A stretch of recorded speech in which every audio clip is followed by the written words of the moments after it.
Hello and welcome to another Triad Gamer stream here on the Triad Gamer Media Network. I am Nick, your usual host for this Monday evening. Although the games change, I stay the same here. Before we get to that, as always, I always mention that you can find a lot of more of our content in case you're watching this later, or in case you cannot stay for the stream. You can always check us out at trygamers.com over here for some more content, articles, and videos that you can peruse, as well as older streams in case you don't watch me tonight live, but you want to, watch something earlier. Also, we are on Twitter, Instagram, and Facebook at Triad Gamers as well. Now, the other thing we'll mention, just with it being September, is in awareness of Suicide Prevention Month.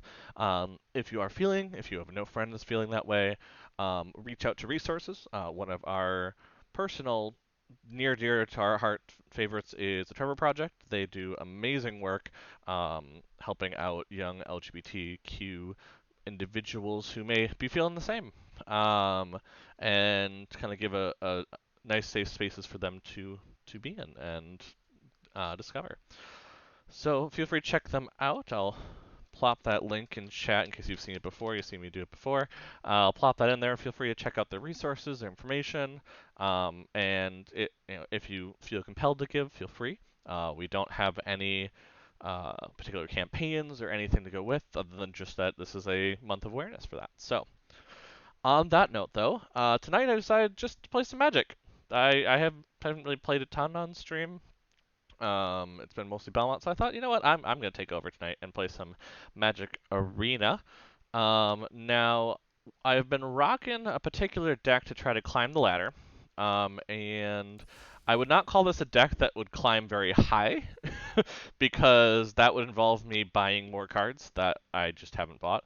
But I did get from Gold 4 to Gold 2 in two play sessions, just like a couple hours in total. So I do recommend it. Now it's not a new deck. I'm not revolutionary with this. I'm not doing anything in specifics that really call out something that's interesting or anything.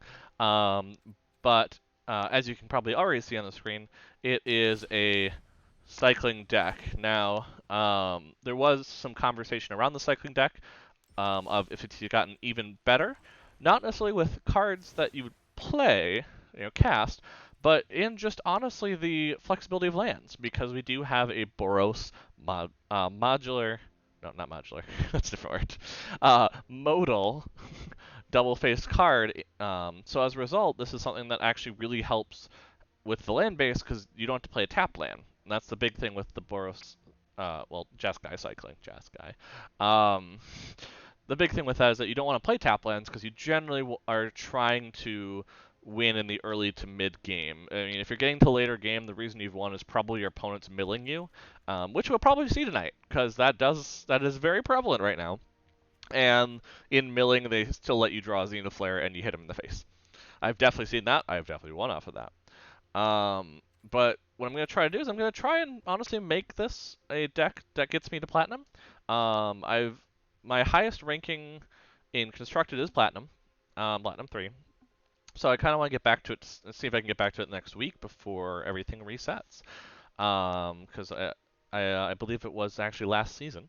I did make it to my high achievement is platinum for constructed and gold for limited. I don't think I'm gonna make it gold for limited. I had been doing quite well in Ikoria, and for whatever reason, when the quick draft came back around, I'm definitely not doing well in Ikoria. So it's kind of a, oh well. But at least I have this kind of Ikoria deck here, because Ikoria is definitely where I have the most cards from. Just I don't know if it's just I was playing a lot during that time, whether I was more willing to craft. I had craftable cards because I don't have a lot of wild cards right now. I've been kind of messing with stuff. So definitely that's an option on that one. But it's just so I mean deck list is here. You'll also see it on screen as I'm playing. Although I will mention that it's going to be very confused about a card, which is this Needle Verge Pathway, because I don't think they have the Zendikar cards in there yet. So if you're curious about this one, this is what it's talking about for Needle Verge Pathway or Pillar Verge Pathway, depending on which side we play. But otherwise, I can always highlight over cards if you have any questions. I do have a Rogren Triumph in there. I know I mentioned tap lands kind of thing, but since it does have cycling and there's so much milling in this, I don't think I have another one. Yeah, I don't have another one. And there's so much milling in the meta right now for standard. This getting milled into the graveyard is still value. Yes, you still might get a tap land at some point, which is annoying. But the trade-off is it's still a cyclable thing, and yeah, it's expensive to cycle, but you might have to do it. Necessity might state. I also do have Lurrus as a companion just because it slots in for free. I don't often see a lot of times where it's been big to play Lurrus. Generally, it's to cycle Selfless Savior, so you can continue to either slam into your opponent and kind of get them to lose creatures, or honestly, just so they try to kill, your big flourishing fox, you can go ahead and say, nope, you're not touching it. So that's why I have that kind of in there for the Lurrus stuff. It's a little better than Alseid just because it's free. I may switch this around to Alseid at some point, but having the mana for cycling is usually better than having the mana for having to protect stuff. So we'll see how it goes. I can always switch it up, but for now, this will be kind of the direction. I'm repping the Chandra sleeves that I got recently from an F&M, so in case you haven't seen them, they look like this, and which is really cool because they have the flames. And that just means I'm going to do better in this game, obviously, because I have good sleeves. But let's just jump right in then. So yeah, like I said, we're going to play some standard ranked. If it's really not going well, I might build a brawl deck on stream, or enhance a brawl deck. I don't have a lot of changes. Don't know a lot of the brawl decks for standard, for the new standard, but maybe it's something that, can be a thing. I don't know. We'll see. There's a couple planeswalkers like Basri that I can kind of mess around with, to have some fun, but we'll see. So, let's get into queue. And obviously the goal always with these streams is if I can get 15 wins, because then I can max out on my stuff today. But I also don't trust that. Oop, got the Basri. I forgot about that. Oh, yes. Normally this would be a terrible hand, but we have a Flourishing Fox and we have a Plains, so guess what? No punishments. And I have ways to cycle things. This is when I mentioned do not try this with other decks. You play with less land in this deck on purpose, knowing full well you're going to cycle a lot of it. Do not do this with other decks. You will get punished so hard. But here, because you're cycling constantly, you're likely to hit land drops. You just are. That's just how it is. So, don't worry about it. Speaking of that, though, I didn't, but I'm going to see if they do something to kill it first. Because usually they'll do it before I hit damage. Nope. Okay. Well, let's go ahead and cycle this Crater. And hit him for 2. And this is likely when they're going to kill something. Haha! Eliminate! That's pretty strong in the format right now. Oh, but I didn't get any other land, so pass. But I do have another Flourishing Fox that I can play. So that is an option. We have a lot of the cycling payoffs, but we don't have a lot of the, land to make that work.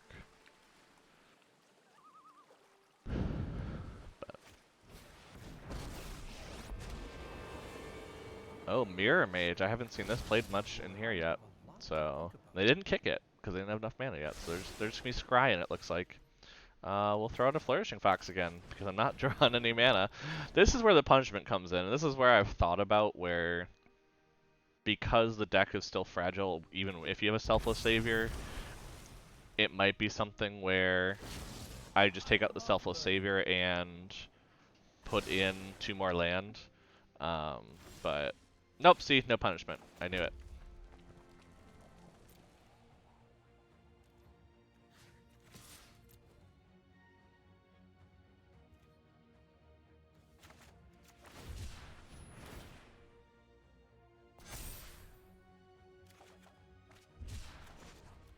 Let's hit Jace for 3. So I'm kind of betting that they don't have enough to eliminate. They probably do, and they're just waiting for me to spend my mana on it.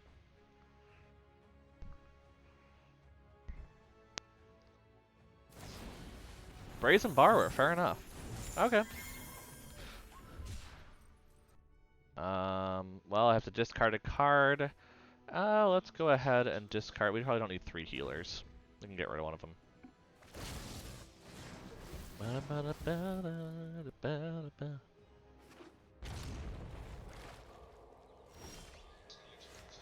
Okay, we do have a rescuer, so that's something. So you can kind of get a go wide strategy going. They might counter this though. And if they do, I'll just play the fox.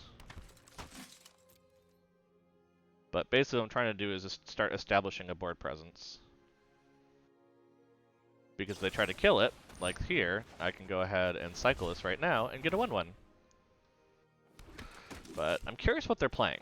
Because so far it's been removal and Jace. So I don't know what they're trying to find. I mean, the only thing I can think of is maybe it's a Gerudo deck. I mean, because this is a draw cards thing, generally. Okay, they're not actually doing anything there. Now, the funny thing is because of what they've been doing and killing stuff, I actually do already have a 7 Zenith Flare, so...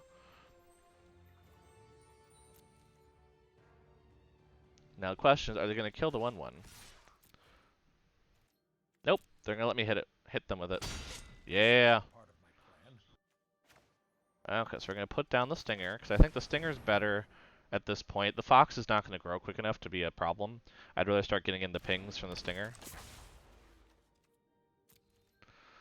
And then we'll just go to the next turn, because to be fair, I mean, if they're not killing the Stinger, I can just cycle at any point. But yeah, we're gonna start pinging them for damage because they're not doing any damage to us, so these healers aren't big. You know, we're just trying to make it where the life total they have goes down to the point where Zenith Flare is up high enough. You want those numbers to match. Okay, are you done doing all your shenanigans? Yeah, okay. Your shenanigans. Okay, they're gonna draw a card. And it's Teferi, so it hit them for 4. Okay. So they're playing Teferi. Interesting. Still haven't seen anything that particularly screams win condition. I mean, Teferi taking extra turns is good, but you need something to do with it. So... yeah, that's fine. I mean, at this point, I mean, Teferi is going to lose some... Teferi's in a bad spot, honestly, because you know... because basically either they're going to have to protect one or the other, but... anything else?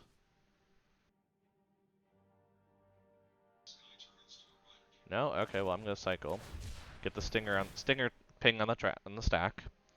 Get another thing in my graveyard. Ooh, double Zenith Flare. Nice. That means we don't actually need all of them at once. They're probably gonna kill the Stinger though right now. Oh, they stopped before my draw. That's interesting. Okay.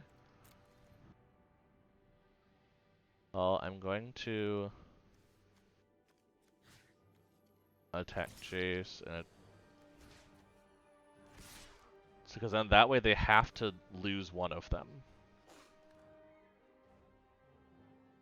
So I make them a decision. This is the choice. This is the point of no return. Gotcha. Okay, so they're choosing to lose both of them. Well, no, they won't lose Teferi. Sorry. That's not the case. But they will lose Jace. So there's that. They'll take some damage there. And then I think my best bet is... I'm going to throw out the Fox, because at this point it's just something they have to deal with. And maybe they'll just counter it. But countering a 1-mana spell does not seem good for them. So... I'm actually kind of hoping that they play the Brazen Borrower right now, out of eagerness, if I could say it that way. Because if they do that, I can use Go for Blood to kill it. Yeah, wow, they countered... they countered a 1-mana spell. I'll give them that. Fair enough.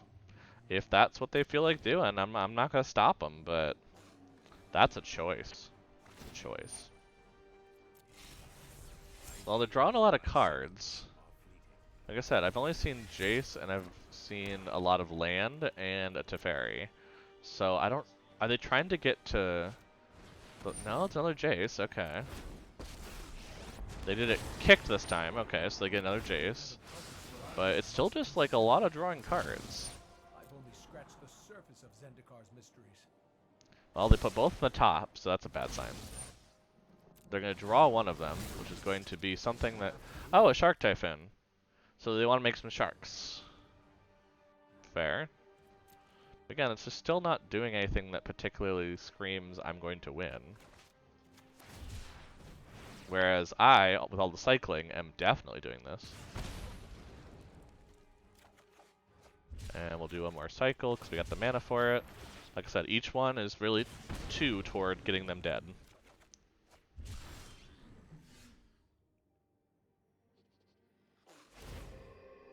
Ooh, they're phasing out right now. Now that's dangerous, because it means I have to... I'm going to cycle right now. I'm kind of hoping for a land at some point during this turn. That would be a land.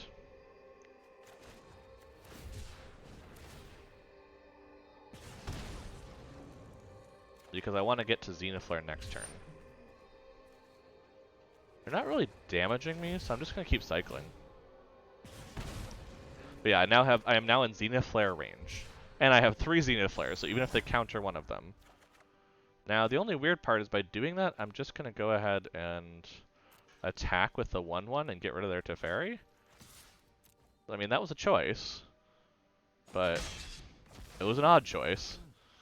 We're going to go ahead and throw out a Needle Verge. And we'll just cycle, you know, later on if we need to, but... I mean, they have something that can technically kill me, but it can't block my stuff, so... What I kind of hope is that they play Shark Typhoon. Do a bunch of stuff with Shark Typhoon. And basically means that they don't have a counter left. Because at this point, Zenithflare means I win. Just flat out. Zenithflare is a win. And I have 3 of them. So we're going to see what happens.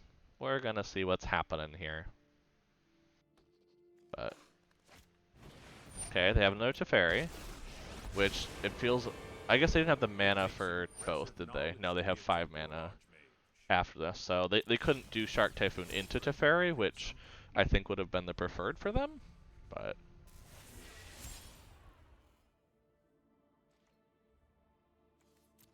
I'm still going to cycle this turn. I mean, I'm not going to be stupid on that, but...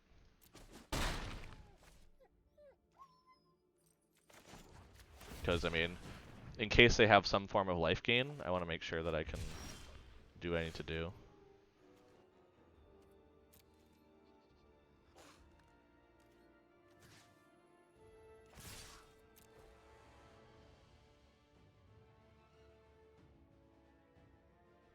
I also want them to cast something now. Ooh, they didn't actually do anything to stop me from hitting them.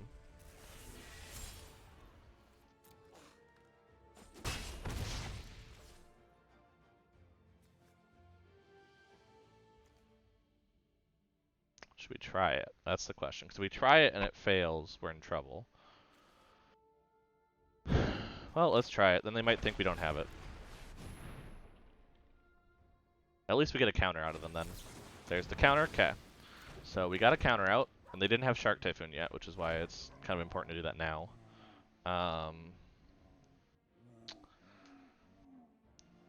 Let's see. I believe that's what? That's 2 neutralizes so far? Yeah. Okay, so they got a second Shark Typhoon. I do love a good puzzle. They got rid of Extinction Event, which is weird, because that's not a choice. And now I know they have no counters, so unless they kill me this turn, I win. Because if they draw with Lockthwain, they don't have enough to actually... Oh, of course, they drew a Neutralize off of that. Of course they did.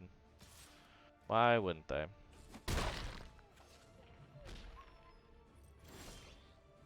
Honestly, maybe we just go ahead and attack then.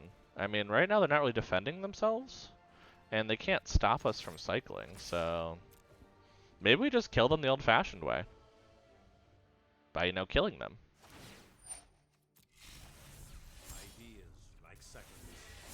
Okay, they got rid of a Frantic Inventory. Fair enough. But they don't have any way to block this, so... I actually think I want to do that. Get rid of their Brazen Borrower.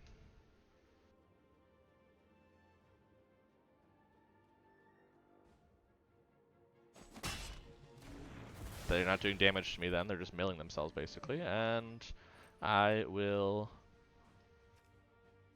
end the turn. So I can cycle a little bit and hit them for more next turn. Because the thing is, if they don't actually deal with the fact that I'm hitting them for ping, I can actually kill them my next turn with those. Like if they try to phase, they're gonna have to phase that out with Teferi. They can't get to his ult, which is the point. What'd they draw? Frantic Inventory. Okay, drawing more cards. Well, so far it only looks like they have 4 counter spells. And I don't have anything to counter currently. They need to kill something. And they got rid of their Extinction event, which I found was weird, because you'd think they'd want to get rid of that, but... like, I only have 4 mana here. Oh, they didn't actually phase out the Stinger, which is important. Because that means that I can do some damage to them this turn. Let's see, 1, 2, 3, how much mana do they have? 4 mana left, okay.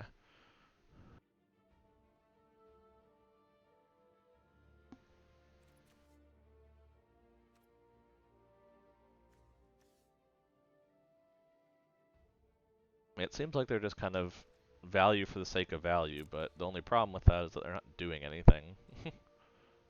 So...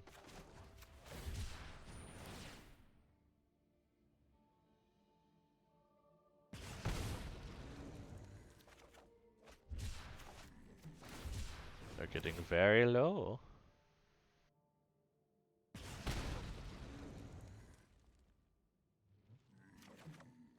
Ooh, and I got a land. Nice, nice, nice.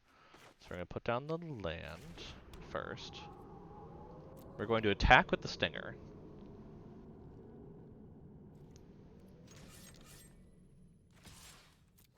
Because if they don't deal with this now, we win.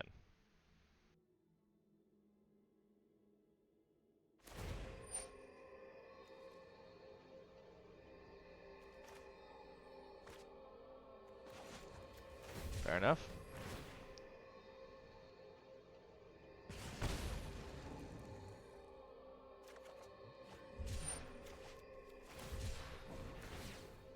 We're going to get them down to 1 life.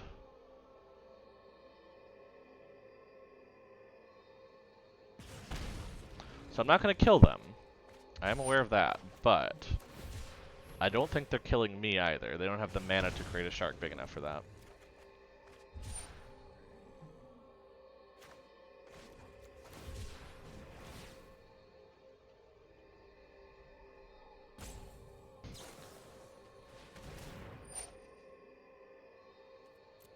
Okay, so they're going to make a 2/2 shark.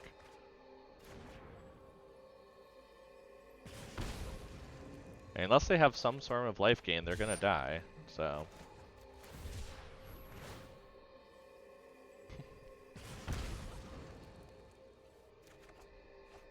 Okay, so I have all of my Zenith Flares now, which is kind of funny.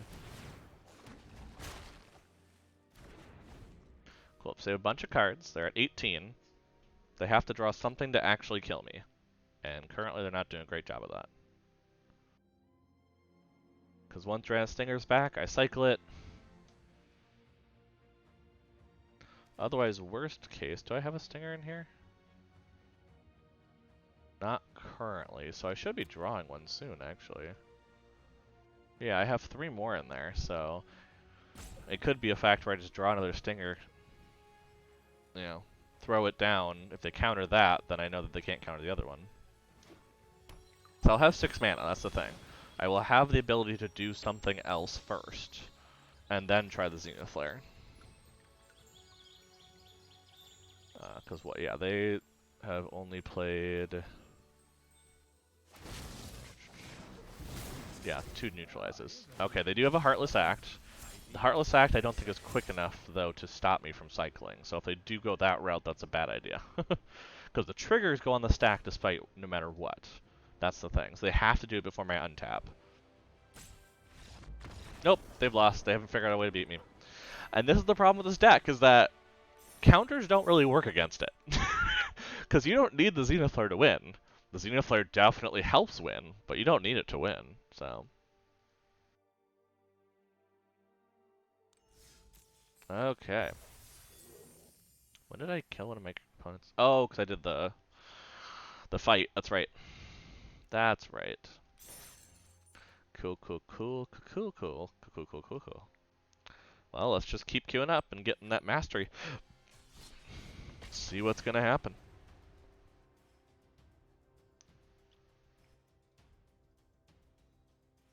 Bam, bam, bam, bam, bam, bam.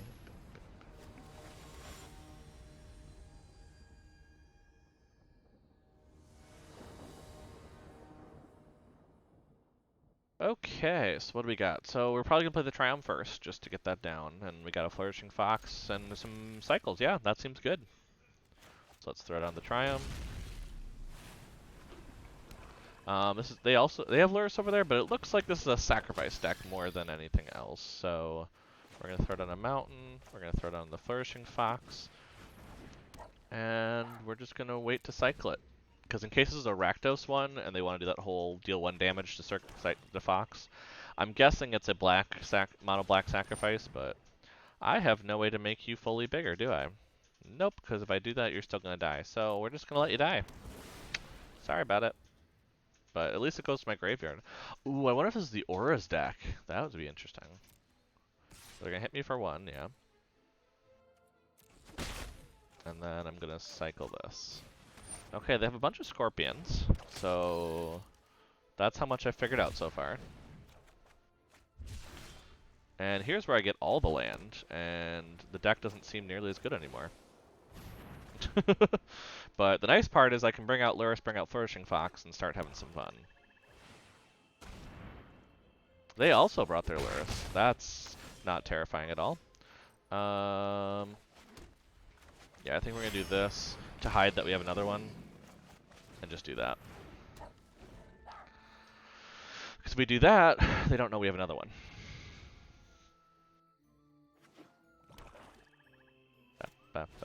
They have their own Lurrus. Crazy. And they're going to bring out their own Deadweight to probably kill my Lurrus. There it is. But now I have my Flourishing Fox, and it can get bigger than a 2/2, which is the important part.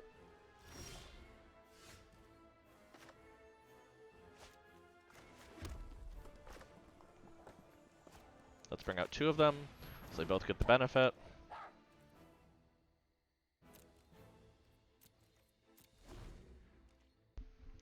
I want them to try and cast Deadweight on one of them, because then it gets out of the graveyard and they can't use it anymore. But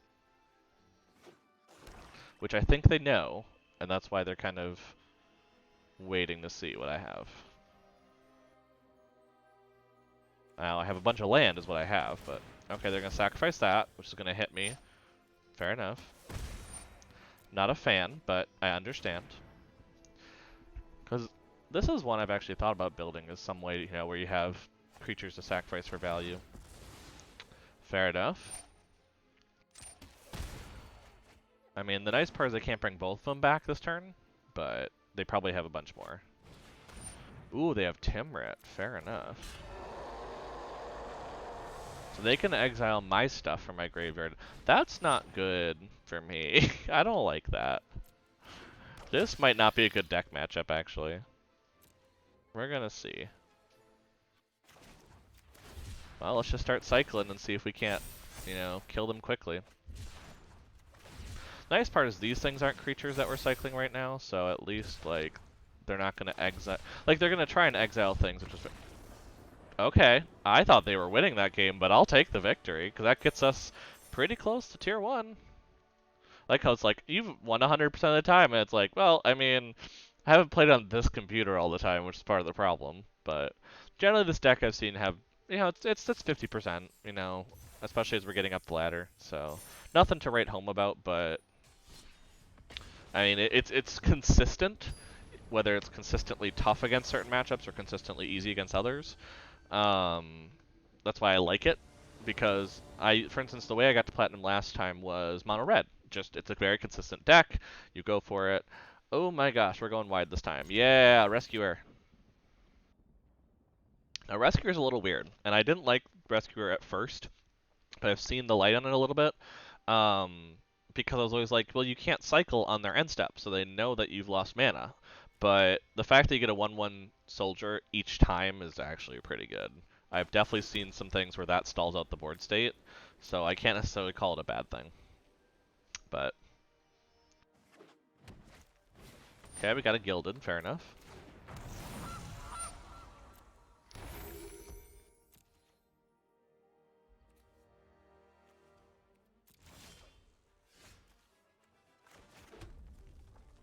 And it's hard to grab this on the edge because we have Luris and everything. Okay, let's put out the Rescuer. And then next turn, the nice part that we can do is we can start cycling both on our turn and our opponent's turn, and we get basically 2 1/1s each rotation, which is pretty good when you're trying to slam into them. This strategy for sure relies more on the Zenith Flare, which is part of the problem sometimes, where you really need to get the Zenith Flare then to finish the game. But you know, as compared to just that. And we get a lot of that where it's a crushed thing, but which it happens, you know. We'll just go ahead and bring over Luris to have some fun.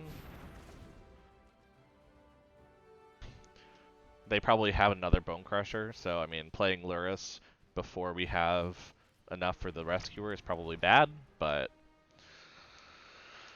at this point, we do need some form of benefit for cycling. You know, if you just cycle to cycle, it's going to be too slow.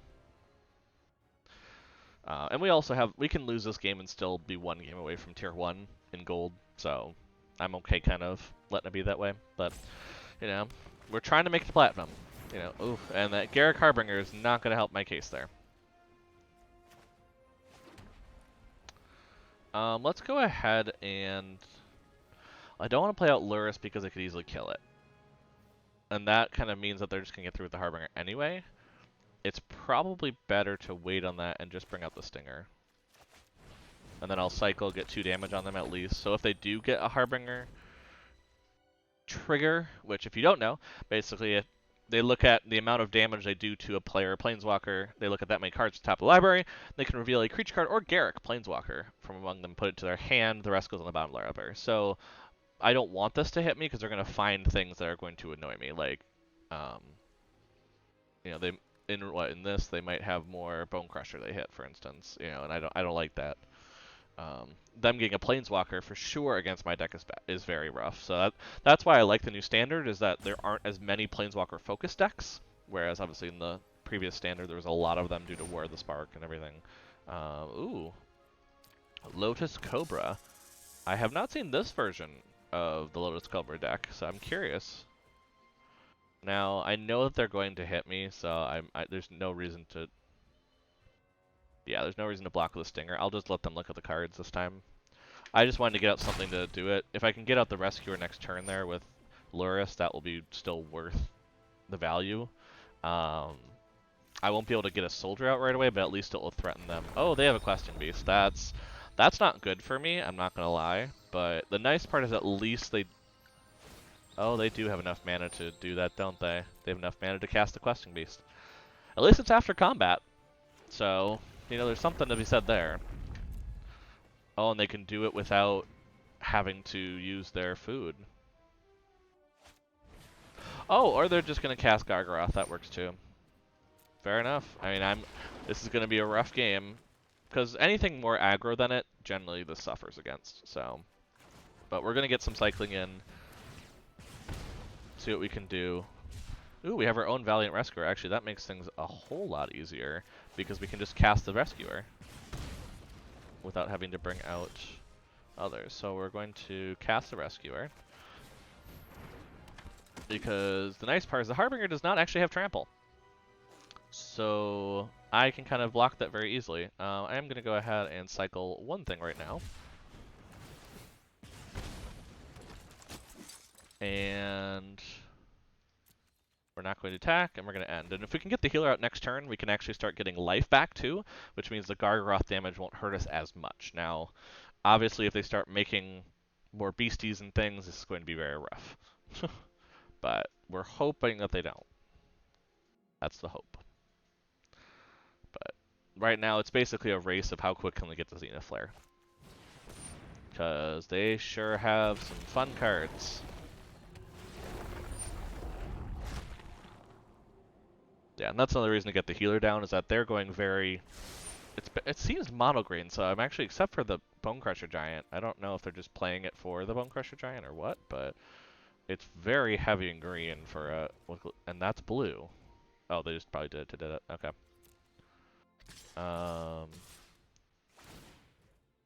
Yeah, so they're going to do something here. I presume it's create a creature token. Yeah. If they didn't, that'd be very shocking.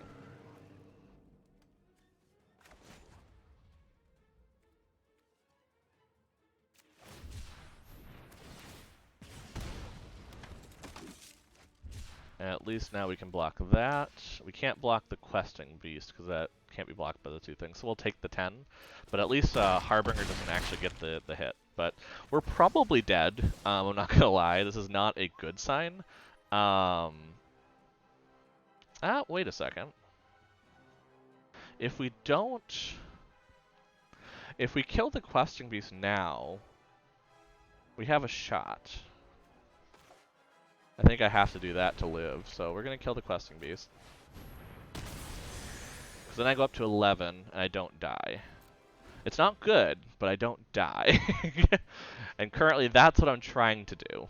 Because you can always use the Zenith Flare to actually remove something. Nothing specifically says you have to hit opponent with it. It's just, it kind of hurts to do it, because it's not your game plan. That's a couple basic lands. I don't like that. So basically, they cast that for 1 mana. And I'm probably gonna put... Oh, Garrick's Uprising, so we'll start drawing cards. Fair, fair. That means everything has trample. I don't like it. I really don't like it. I honestly do think I'm dead, but we're gonna try, you know. Maybe just for the maybe for my quest, because I have to kill things. Maybe I'll just go ahead and use Go for Blood and get rid of something. Maybe I'll go out on my own accord from the Bone Crusher Giant. Actually, I think I'm dead. Yeah. That was a good game from them, but at this point, though, I'm going to concede because they're taking too long. They're just taking too long for me. Like, you know, just finish up the game, you know, if you've already won. No need to drag it out in regular standard queue. We all got places to be. Okay, let's see now. I'm actually wondering if it counted the village rights as me killing opponent's creatures. Because I had 4, I only remember killing 2. Okay, so we got a Flourishing Fox. Again, this mana's gonna be a bit rough. We don't have a ton to cycle. I might actually mulligan this. This is gonna be a little rough to start out. So let's see. Yeah, we'll keep this, and then I think we're gonna throw... I'm gonna throw the healer back, because I'd rather play the rescuer at that point, so I don't think I'm gonna be casting the healer right away. So okay, so Dimir, good to know.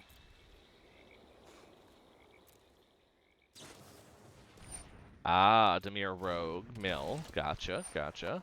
Now, this is the interesting part about this deck.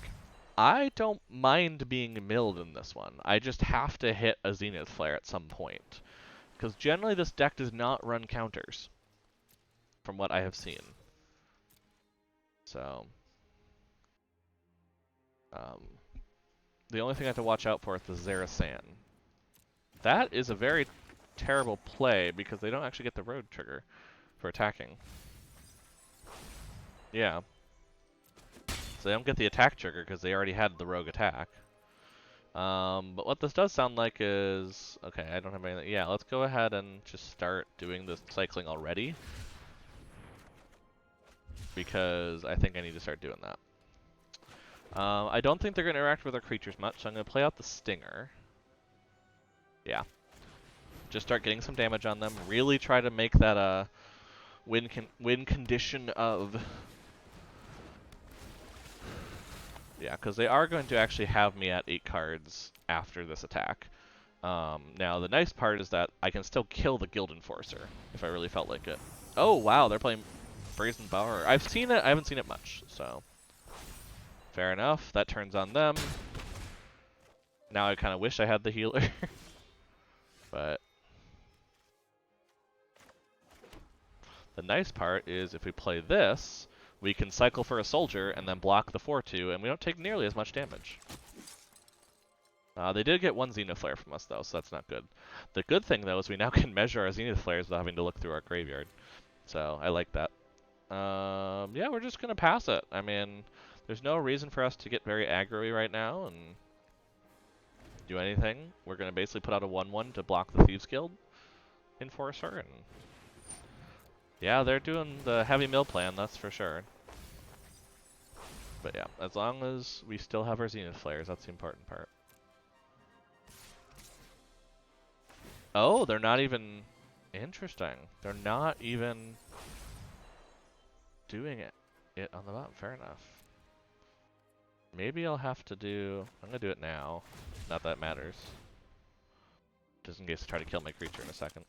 But I could actually fight the Merfolk Rin Robber. The only problem is I'll just sack it to draw a card. So it doesn't exactly work the way I would like it to, but... I don't have any land, so I think it's a good idea to do this. See if they counter it. They have something held up. Do a cycle, get a soldier, do a damage to them. They don't have me dead next turn yet, but... Ooh, I have that too. Which means I can cycle on the next one. And I do actually now officially have... I do officially now have enough for Zenith Flare if I get to it. I kind of do regret putting the healer away now, because they're hitting me in the air, but... Okay, they didn't actually hit that yet.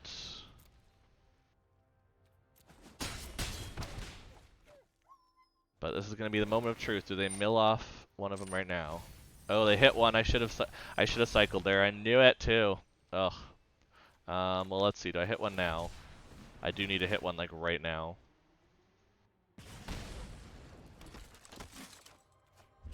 Ooh, I have a healer. And there's the Zenith Flare off the top. Oh. Only problem is that, well, actually, no. So we can do it. We can attack with all. They have to block. And I have to hope they don't have a counter. That's the hope. If they have a counter, we lose. I know we're all waiting with bated breath here. Does this resolve? Does it resolve? Nope, drawn to lock. Okay, well, that's the end of game. I think enough people are running counters against this deck, just against general decks, that it's not generally going to resolve. I mean, it's just, yeah. The meta might actually be getting too aggro for this, but the thing is I haven't seen as many Dimir Rogue Mills as I thought, which is why I continue to try the cycling deck. I've seen a lot of the attempts at Omnath or Lotus Cobra mana shenanigans or Scoot Swarm shenanigans that I've had a chance to win those. Whereas if I keep continuing to run into these, Rogue Mills or these mono green punchy kind of things, then I might start having some issues, yes. Well, this is a lot of cycling that I don't have any cycling payoffs, but you know what? We're just going to start cycling and we're going to see what happens. Because when in doubt, just start cycling.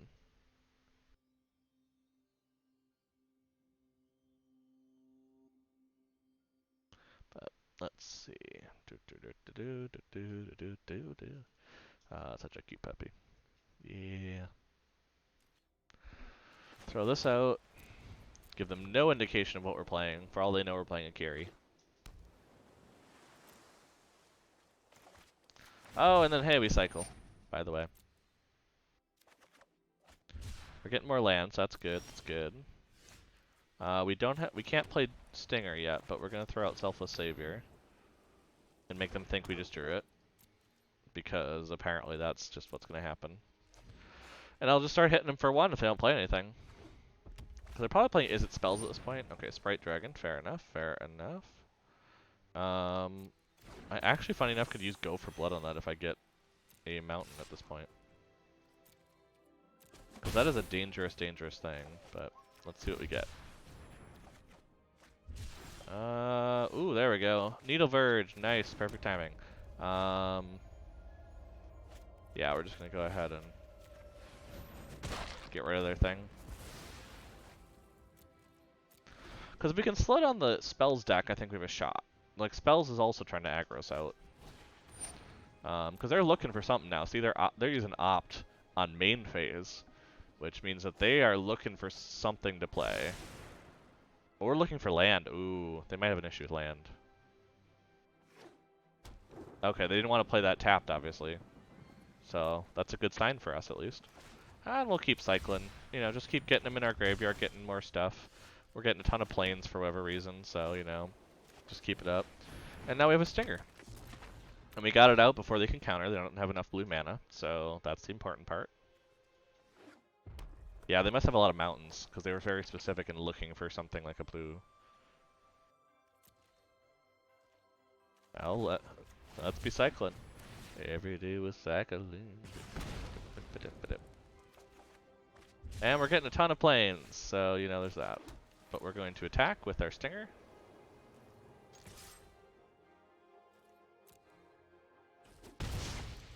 And do we have anything down here? I guess there's a Selfless Savior, so yeah, let's go ahead and bring Luris in. And end the turn.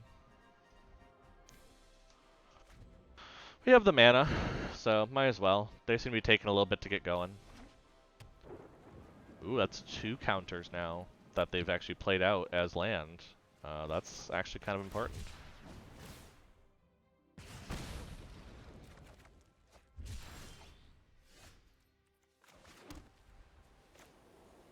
Question is, do they let me play that out? Or do they have a counter? And then I can play... Well, then I'm just going to attack before I do anything. Hit them for 2. Play out the dog. And we're going to end the turn there so we can cycle the Rescuer, because we still want to be cycling things. And I think at this point, they don't have any creatures, we don't have to get around much. They're just kind of opting constantly for things, and they keep drawing cards, which is the interesting part. So that's odd. Okay, they have a Storming Entity, fair enough. Which can be a problem, but at this point I can get around it with my Stinger, so I don't need to actually attack with things. So that's kind of interesting. Fair enough, so this is... Fair enough. It's gonna be that kind of one, isn't it? So yeah, we're definitely gonna start cycling and trying to find the Xenoflare.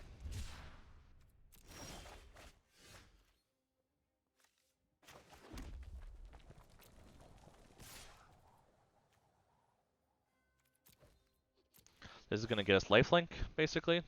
Like, they're gonna block, basically. I mean, I'm going to sack this, make it...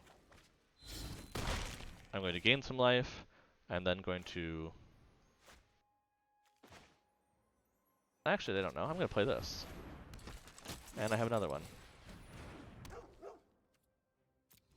And they don't know I'm not holding up cycling cards, so shh, don't tell them.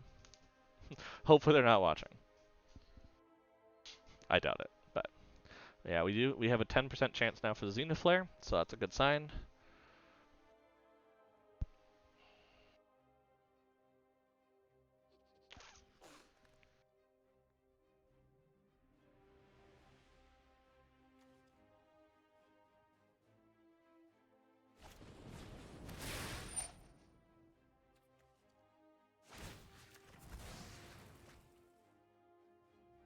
I mean, I'm just gonna make Luris indestructible. And do you have another shock? Because then I have you commit 2 spells to kill 1 thing, which I'm actually very happy about. So honestly, the one thing I'm hoping for is to draw that. Just draw some cycling, because I have so much mana. But yep, see? It's still alive. They didn't get off a spell before it would be a problem. Haven't seen this build, though. A Furor of the Bitten with an entity. Fair enough. I mean, you just spent 2 spells to get rid of that. I'm just gonna bring it back. Oh my. Okay, that's gonna do 16 damage to me. So how about that Zenith Flare? Huh.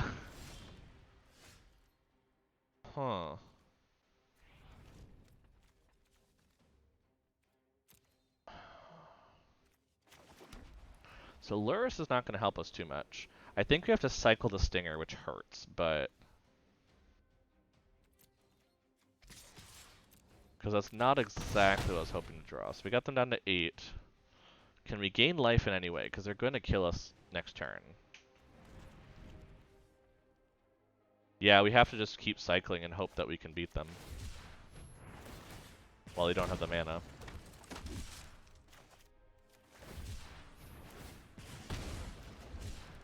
We're doing good so far. Let's see, can we do it?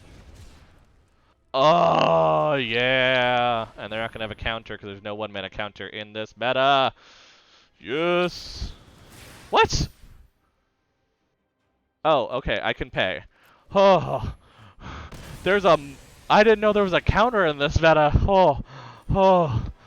I'm sure my face cracked during that because I was just like, oh, of course there's not a 1 mana counter. I had never seen it. Is this in Zendikar? I just haven't seen it. What is that?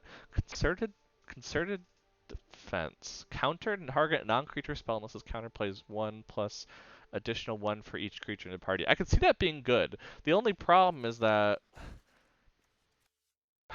there neither of the creatures they played were actually party members. So that's only a I mean, it's still a 1 mana counter unless they pay 1, but I had gotten it with 1 mana still available. I mean, I guess they just played it so they could play something. I don't know, just to show they had it, but I don't know. But hey, it means that we get that much closer to gold tier 1. We're back up, and that's what I mean. You're gonna see with that tracker coming up on the side, it's gonna hit about 50%. Which, if you're pulling 50% in your climb, you're still climbing. That's the thing. Until you hit, I think it is platinum, where you'd actually 50% gets you stable. But this one definitely is a 50% deck, where against the decks in the meta, some of it's really good against. Like as you saw with that one, it just kind of had a rough time. Some of it's a little more rough, but. Well, I'm going to be a healer today, apparently, because that's what's coming up, so.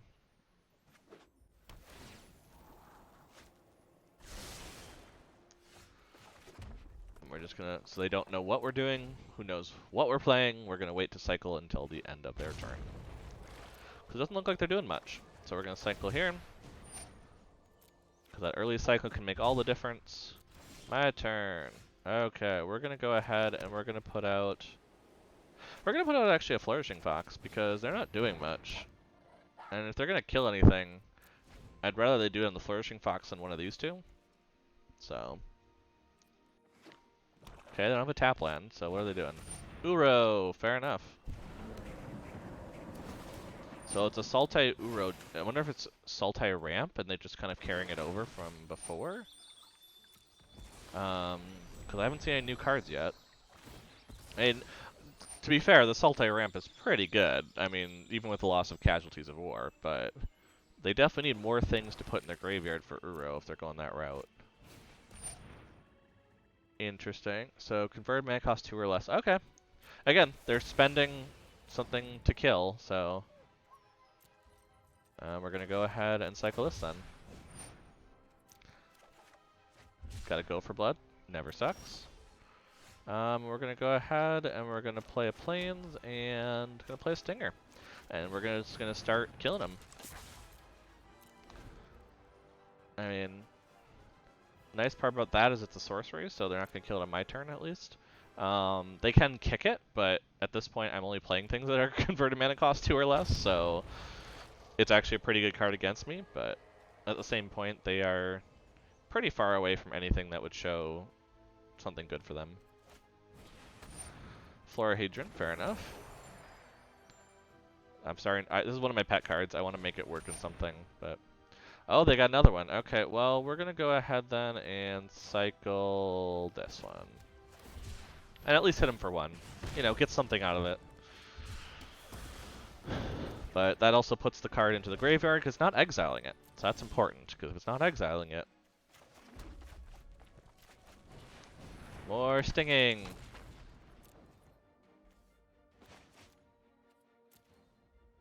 I want to put more in the graveyard, so I'm actually kind of okay with the Florahedron being here, so we're just gonna save that. I'd rather actually just leave it the way it is. But they've had 2 kill spells in their first, 15 cards, so let's see if they have a different type, because if they have a third Blood Chief's Thirst, I'm gonna call shenanigans at that point. My turn, cool. Let's cycle. And let's see if we can start erasing that life gain. Yeah, there we go. Because, yeah, if we can get a Zenithflare in hand... Oh, speaking of that... Oh, wow. Okay, Zenithflare galore, apparently. They're not going to have anything in the graveyard, necessarily. They're not going to have enough in the graveyard if Florahedron dies. So I'm kind of okay with this. Like, they'll still be at 5 in the graveyard. And Growth Spiral is not in the format, so I don't have to worry about that going in. Fair enough.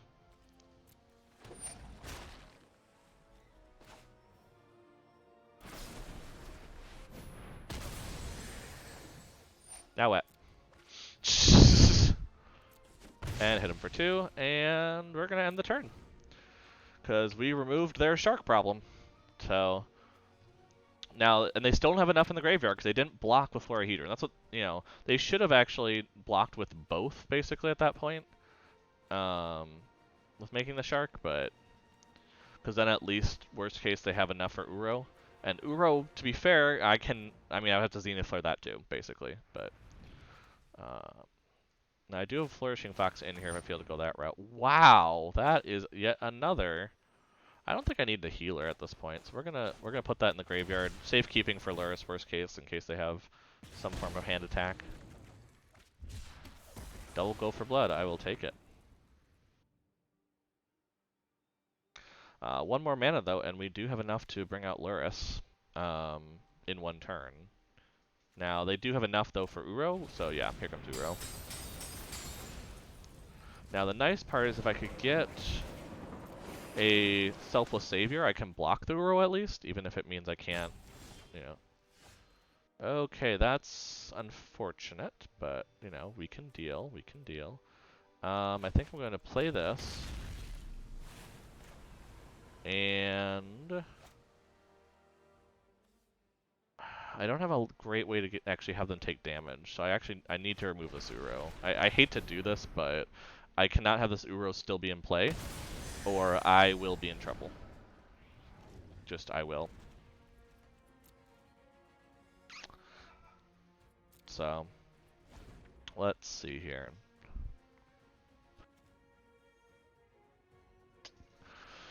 Let's see what we got. Yeah, this one might be a rough matchup just because we're in a weird spot. Oh, they're just playing Shark Typhoon. Okay, well, I'm going to cycle this now because I'm a little worried, but they're just playing out Shark Typhoon as is. So, now I haven't seen a whole lot of non-creature spells except for the kill spells, so I don't know what else they have, but we'll have to see. So we do have... We're going to do this. We can bring over Luris. We can play Luris. And we can play out the Flourishing Fox. And we can see if we can get a big enough fox that they haven't killed so the... oh, they're going to counter it. Fair enough. They had the counter, which I do see this being a pretty good staple in any blue deck, honestly. I mean, you got the land, you got the counter, like, it's just blue, the way blue wants to play, so... I think, honestly, we're just gonna... Well, let's go ahead, let's see if we can find a land, because if we run into a land, I'd rather play it now. Ooh, that's actually kind of nice.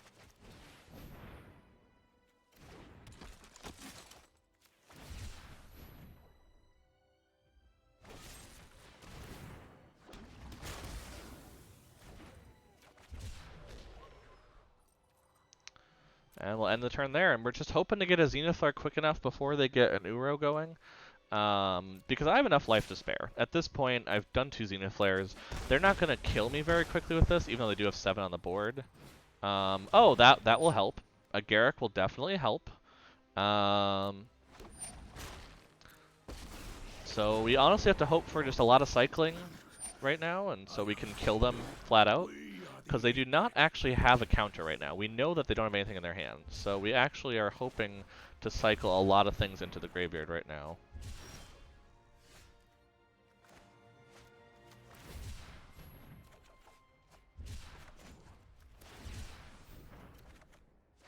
Do I have enough to kill them? I'm not going to have enough to kill them, actually. So I'm going to play this, though. Because, yeah, I'm going to... They have 6. I'm going to cycle twice.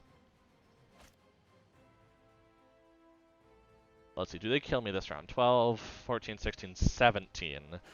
They could possibly play out Uro. No, they don't have enough to play out Uro.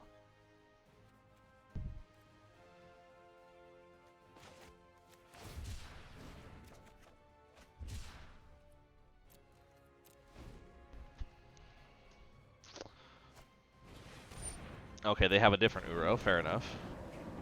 That just means that goes to the graveyard. I'm okay with that.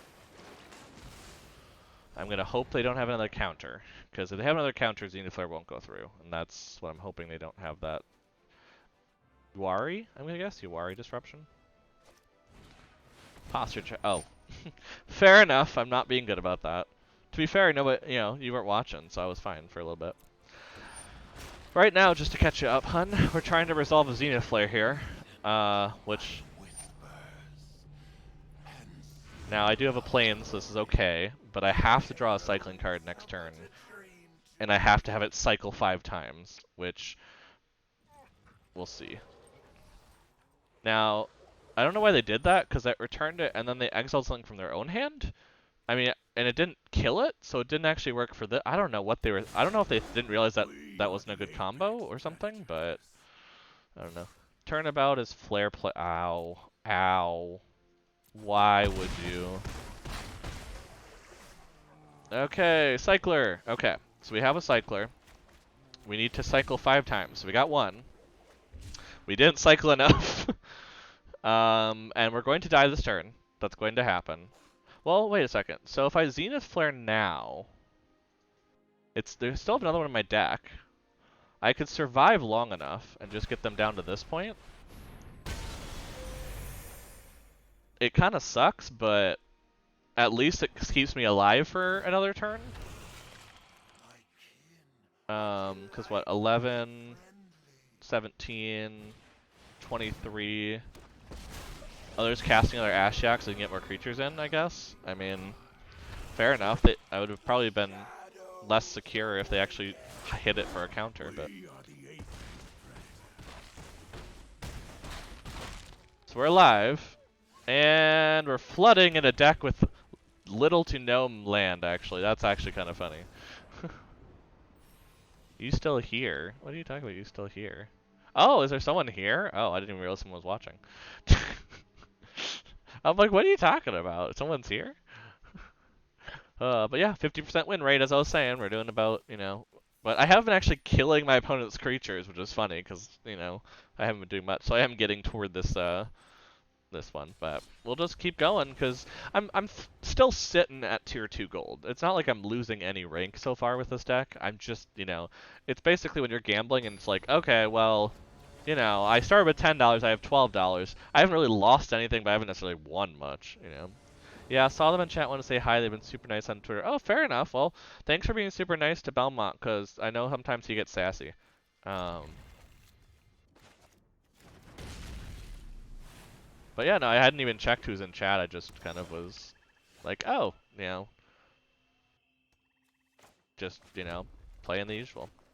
Let's get some foxes going. Honestly, the fox, I think, is what's going to be the thumbnail for this, let's be honest. This fox is adorable, and I love it so much. But let's see. Okay, Kite Sail Freebooter. Honestly, there's not a whole lot that I'm mad at them taking from my hand. I think they're going to be actually vastly disappointed by this. The only thing they could take is the fox, and if they take the fox, then I just don't have a second fox. Yeah, they don't want me to fight. Yeah, I guess that would be the one thing that they probably wouldn't want, but I'd rather they exile it and I get it back later. Write down the card and I will work my magic. No, I mean, I can do it too, but I can do it too. Thank you very much. I'm working on stuff tonight. Yeah, we're gonna pass attackers and we're gonna cycle this so they don't know what's in my hand. I get a fox. We're gonna go ahead and throw this down. We're going to attack because it would be stupid not to attack before playing things. We're gonna do some damage. We're gonna throw out a rescuer. We're gonna end the turn, and we're probably actually gonna cycle a fox just because we don't want them to know that we have a cycle card still. Because that's the thing, the fox, it cycles, it protects, you know, all kinds of stuff. Also, it doesn't like blocking the card with where I've taken, but to be fair, there's not really a good spot to take because, you know, but well, they killed my fox. I'm still gonna definitely. Maybe I won't cycle the fox now because it might be better just to hold on to it.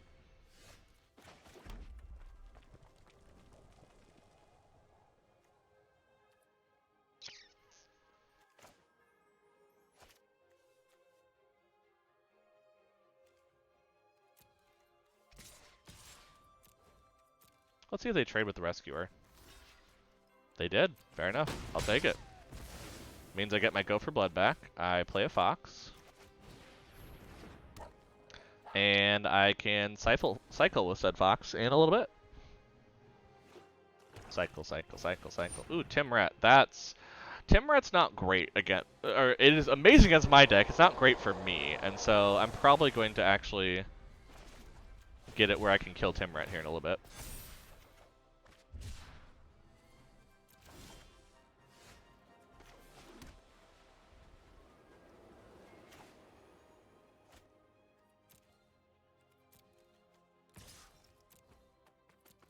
Do they want to hypothetically trade with it? Psych! I'm not trading. Bye-bye, Timret. And then I think we're just going to do this. We're going to get our lures back, because we're putting a lot of stuff in the graveyard that I actually kind of want back. And we have enough mana. Like, we're getting the mana, so Lurrus is not a bad thing to take. They're probably going to kill my fox again. Shocking. They killed my fox again. That card actually is pretty good against my deck, the Blood Chief's Thirst, because it's 1 mana, kill whatever I have. Like, I don't, except for Lurrus, I don't have anything above 2 or you know, 2 less cost, so.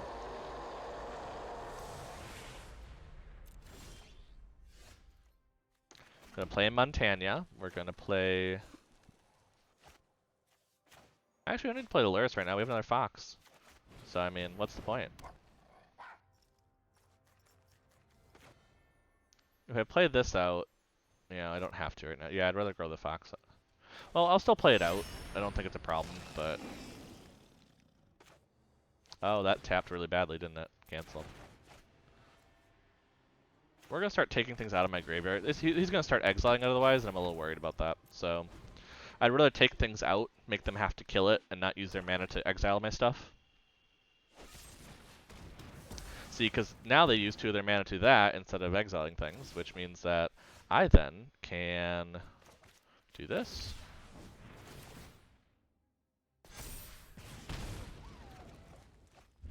I can then attack. I mean, if they block the 1/1, I'll just be impressed. Wow, they are. Okay, fair enough. That's not really good for them. Especially because I can buff up the Flourishing Fox a bit. Fair enough. This tells me what I need to know.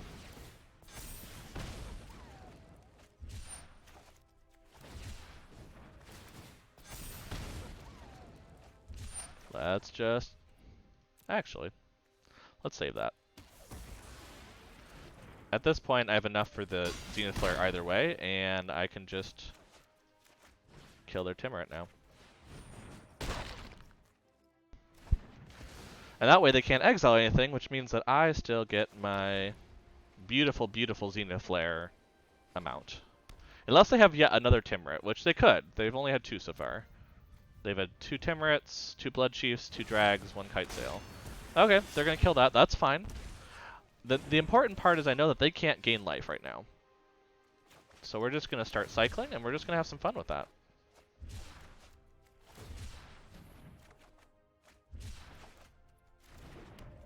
And they're dead. Good game. And that's how the deck works. This is what usually happens. I've been having some weird plays, but, you know. But that does get me to gold 1, which is what I was looking for. So... I also need to get myself a Brawl deck so I don't have to constantly play these agonizing standard ranked decks. But let's see. Ooh, we're almost to a new card. I love the new cards because we're going to start to get Zendikar Rising uncommons now too. And oof, some of those uncommons pack a punch. So, especially when it upgrades to rare out of nowhere is great too. I really don't have the mana to play this. I probably have to actually... Yeah, I probably have to actually just mulligan this. As much as I love it because it's a Zenithar to start.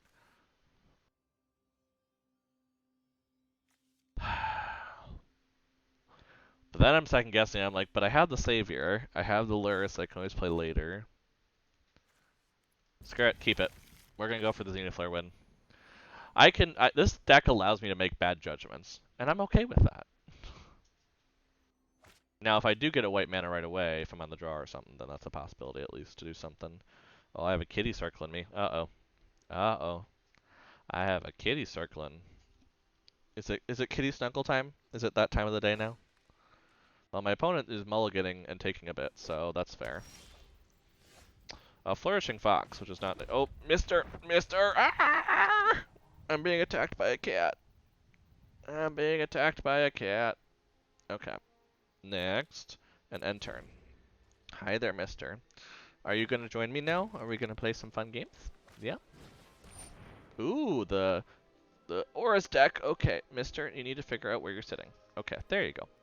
That's fine. You can be on my lap. We're going to cycle one of these boons. Because we haven't figured out by now, we don't cast the blue cards. They're not cards we actually cast, so... I still can't play any of my cards, so we're just going to end the turn. Yeah. A nice part of this deck is this is a very slow deck and kills a lot of creature things.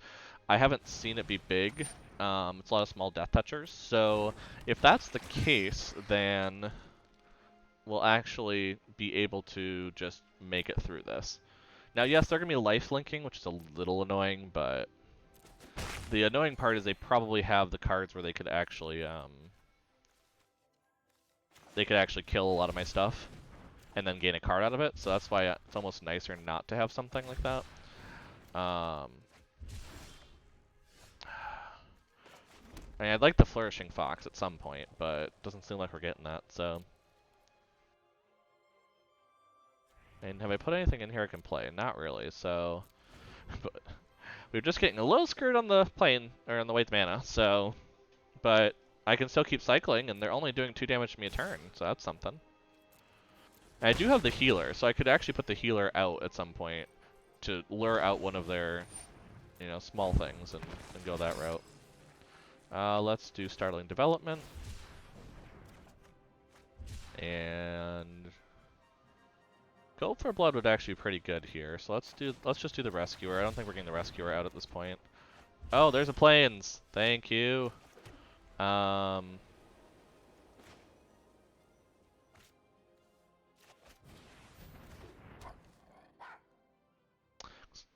I want them to cast it still on my creature. Because I want them to not have it in their hand for other things.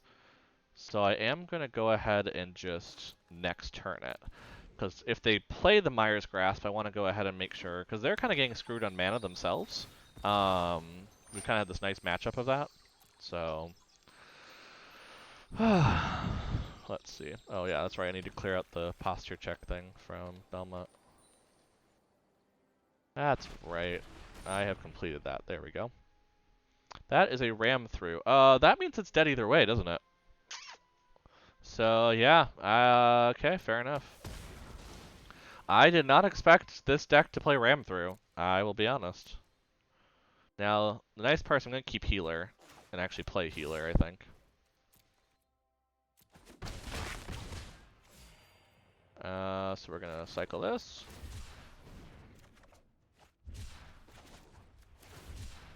Cycle that. And I don't think Stinger's good at this point. We basically just need to get a lot of things into our graveyard, so let's just cycle that as well. Okay, I'm actually going to put this out now. Because I'm realizing that I need the 1/1s. Because the 1/1s are going to block the Death Touchers.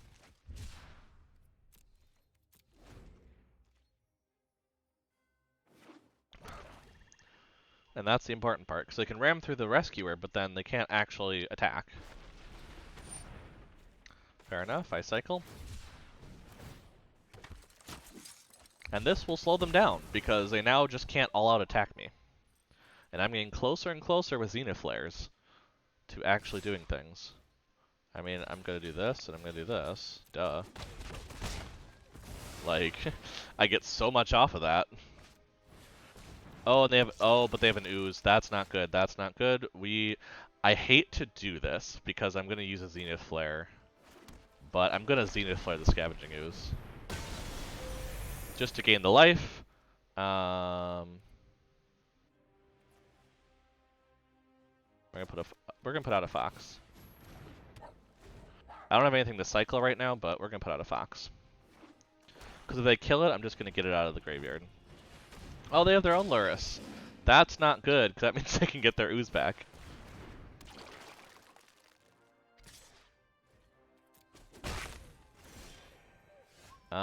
So I think we're gonna go ahead then and play that out. They're probably gonna start getting a very large ooze, so I don't have to cycle now, I just realized. I think I'd rather tap 3 of these. Do this. And just go next.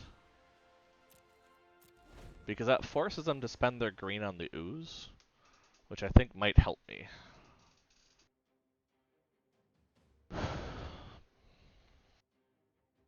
I also can start blocking things that they don't want me to block.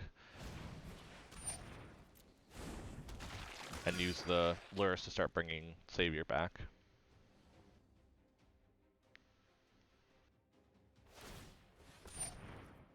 Yep. They're going to start eating up on the creatures that have stuff in there. I'm aware of that.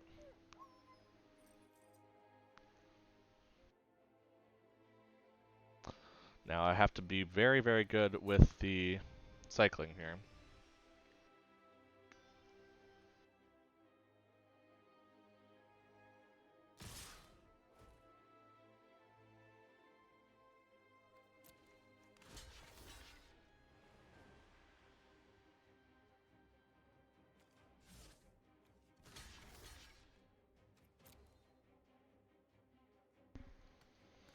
Okay, come on, 3 for 3, let's do it.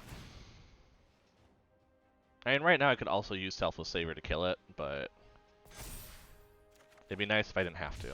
Oh, or I can just get my second Selfless Savior.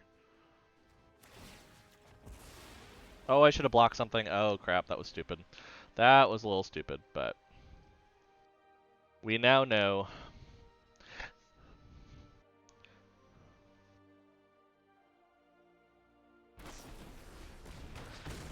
Fair enough.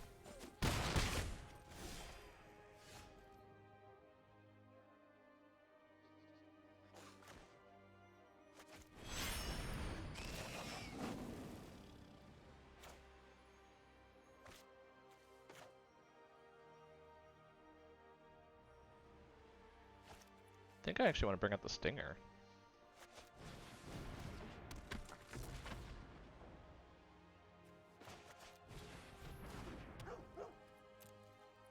Because then I can actually start doing some crazy shenanigans myself. Because they don't have many creatures left, that's the thing. They just have this 1/1 Foulmire. And if they don't actually specifically kill my healer, I can bring my healer out, and then I can just be living through everything that they're doing.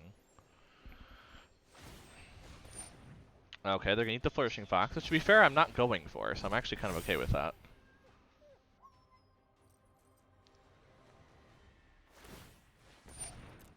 Oh, there goes the healer. Okay, fair enough.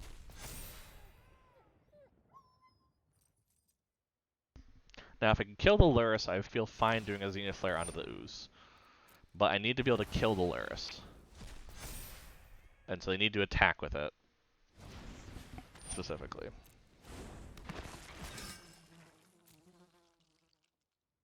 They need to be stupid and attack with it, basically. Now, if they attack with the Ooze, I also have no problem dealing with that, too. Fair enough.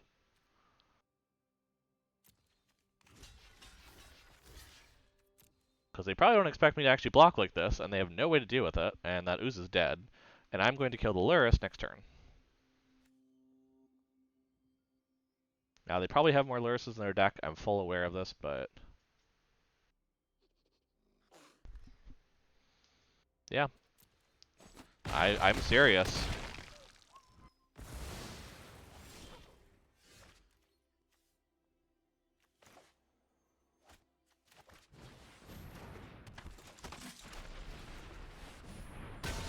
I now have more life.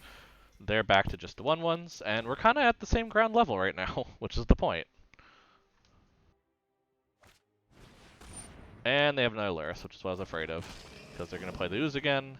I really need to make this deck, where it's Lurrus and Ooze, because I have seen so many good things for it.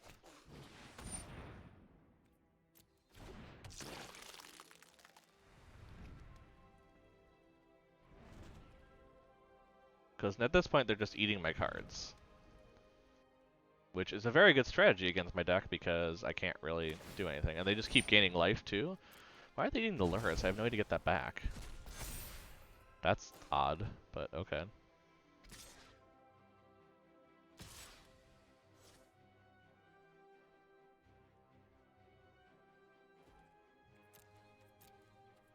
Yeah, they can hit me for 1. We're kind of both at a very high life total, so...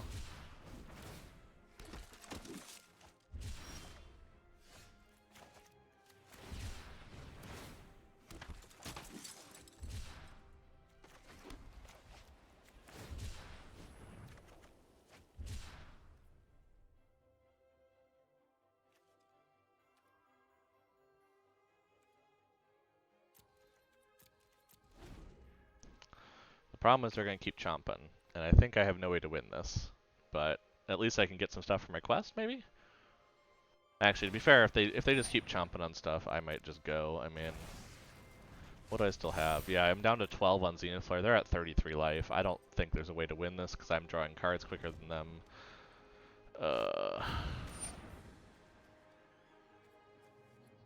Yep. Okay, we're just gonna concede. They have choked control of it. I do not blame them for it. It is a very good deck, but they have choked the control of out of me there. I'm back down to 50%. Cause why not? Well, let's keep going because we should still be at tier 1 here. So, because we haven't lost 2 games in a row or something to knock us down. Yeah, I still have it, so still at tier 1. I got a fox and I got one blue mana, one white mana. Excuse me. So let's try this.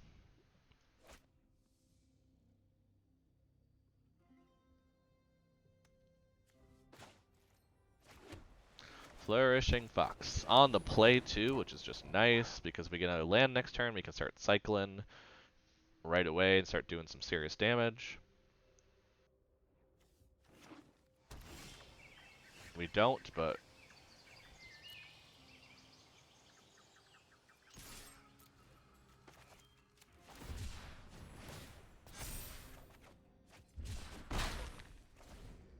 so apparently we're just gonna get 1 mana. Let's see if we can win on 1 mana.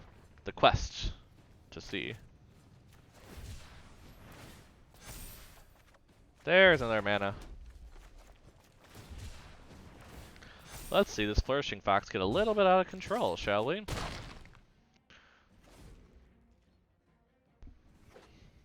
We got some other things, worst case. They're doing Uro things, which does not make me feel necessarily sad here. Because they gain 3 life and put a card down, but I mean, now we deal 7 damage to them, hopefully. Yup.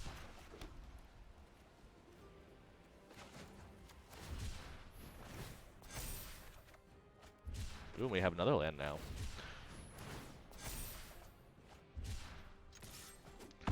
And look, we have all this energy in case they kill the fox.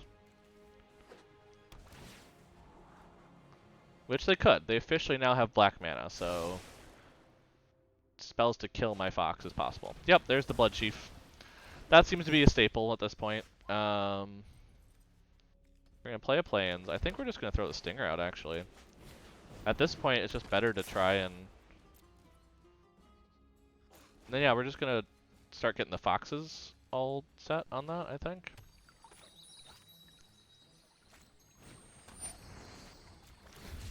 Because at this point, if we get to Zenith Flare, they're dead, is the plan. Well, actually, we have another Stinger. They might actually still be dead if they don't have another Blood Chief. Oh, we have a third Stinger. Yeah, we got a shot here. Just to kill them without even a Zenith Flare. Because I presume if they had a counter, they would have countered the Stinger. You know what I mean? So...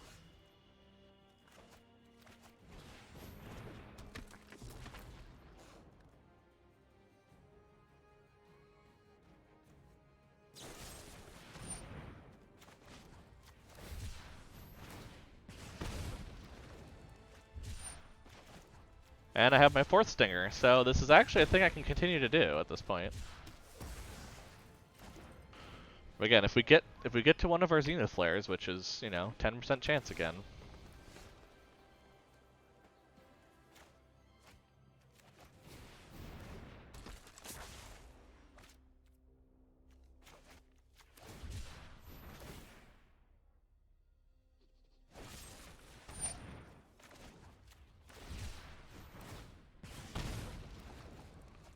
We've almost killed them.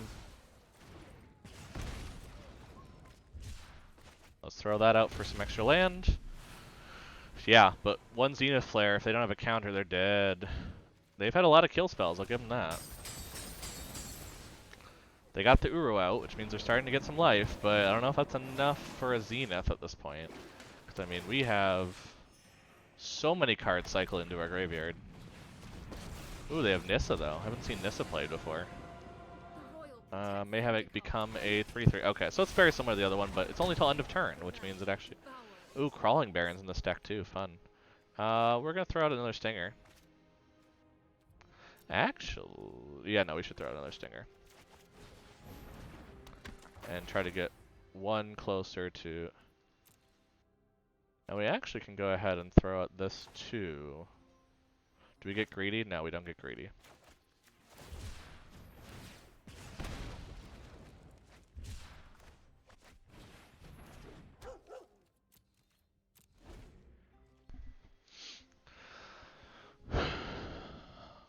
Because at this point, we are looking for a Zenith Flare, which is up to 12% now, so there's that. Now, the only scaring part is that Crawling Barons actually can do a lot, so...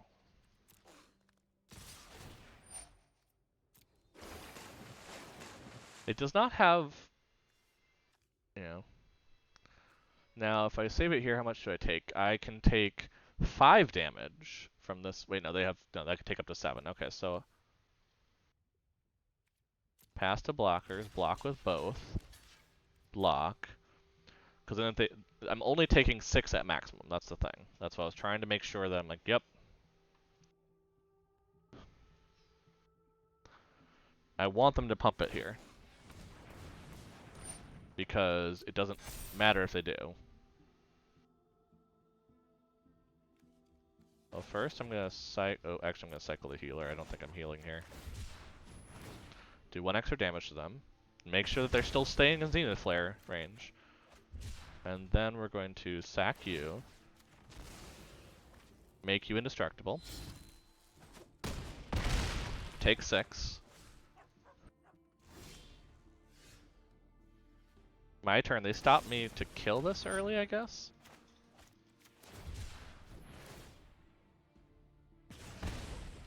Come on, give me a Zenith Flare. Oh, come on. Well, at this point I'm just cycling. Actually, no, I'm kind of okay with that dying at this point, because I can at least block their stuff until I get a Zenith Flare now.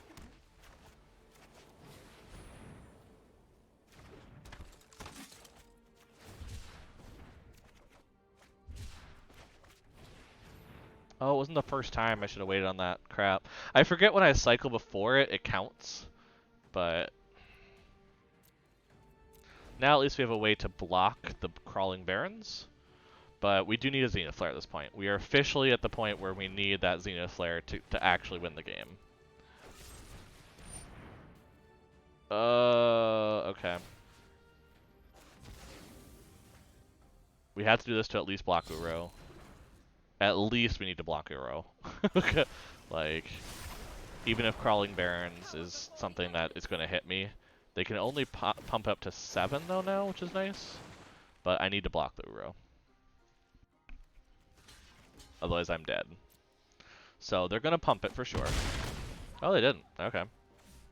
I guess because they feel that... Well, I guess I'm not dead next turn either, unless they pump it, so... Okay, they're healing a lot. Again, I'm still in Zenith Flare range. I really need the Zenith Flare. We're up to almost 15% now to draw it. Come on. Okay, so we're going to put this out, we're going to cycle, and we're going to hope that a Zenith Flare is drawn. Come on, give it to me. Oh my gosh, are you serious? Well, I might as well do this. I'm going to lose my stuff. Oh no. Oh no. No, I'm dead actually either way, aren't I? Yeah. Especially if they do that. I just couldn't draw a Zenith Flare to save my life. Wow. But I'm still gold tier 1, so there's that. That's what's important, is getting to the tier 1 and staying up there. Because then at least I'm within striking distance of getting to platinum. I'm doing a lot of killing of my opponent's creatures. Killing. But...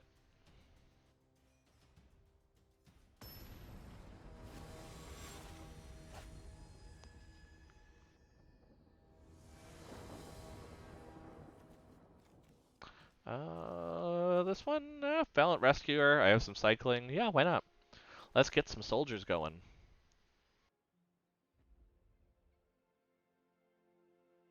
Let's... I'll make a soldier out of you. Ba-da-ba-da-bum. I'm never gonna... Oh, Evolving Wilds is turn 1. Interesting. Usually you see it weighted... Yeah, you see them waiting for something else. Okay, the question... I don't think Valiant Rescuer makes the most sense.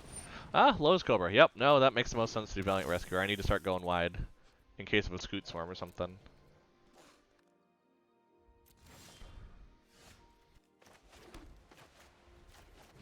And then next turn I can get Stinger out and then start cycling. Because what removal is there in... It would be the Bone Crusher. Yeah, there'd be Bone Crusher at this point. What else? Can't think of much else. Ugh. There's the Scoot Swarm, as I was saying. I need to start getting some 1/1s out, because otherwise they're going to start going like crazy to me. Okay, so we're going to, like I said, we're going to play the Stinger.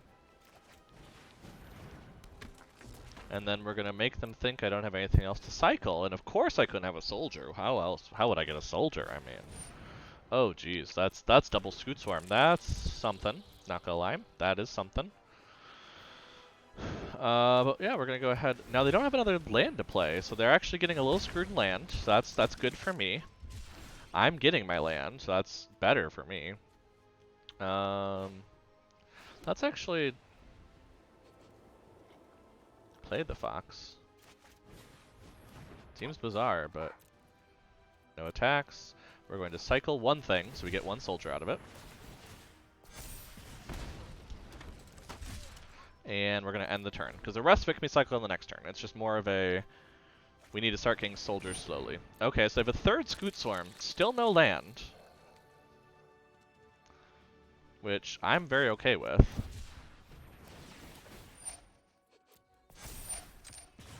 Because I'm just going to start hitting them now. And I got my Zenith, so you know that we're on track to do some fun things now.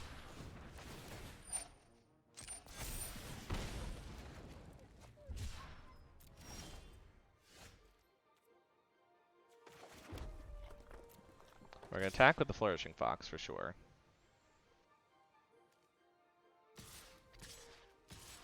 And we'll do all those, why not?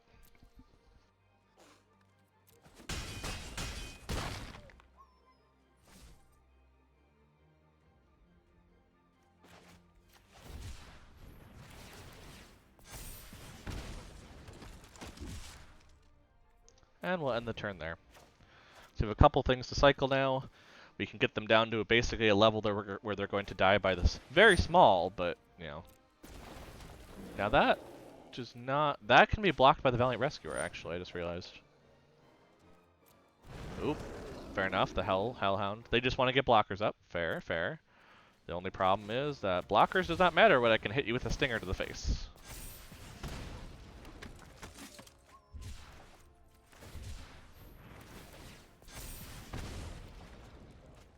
And I have 2 of those now. And they're tapped out, and they're not in blue, so I actually probably win here.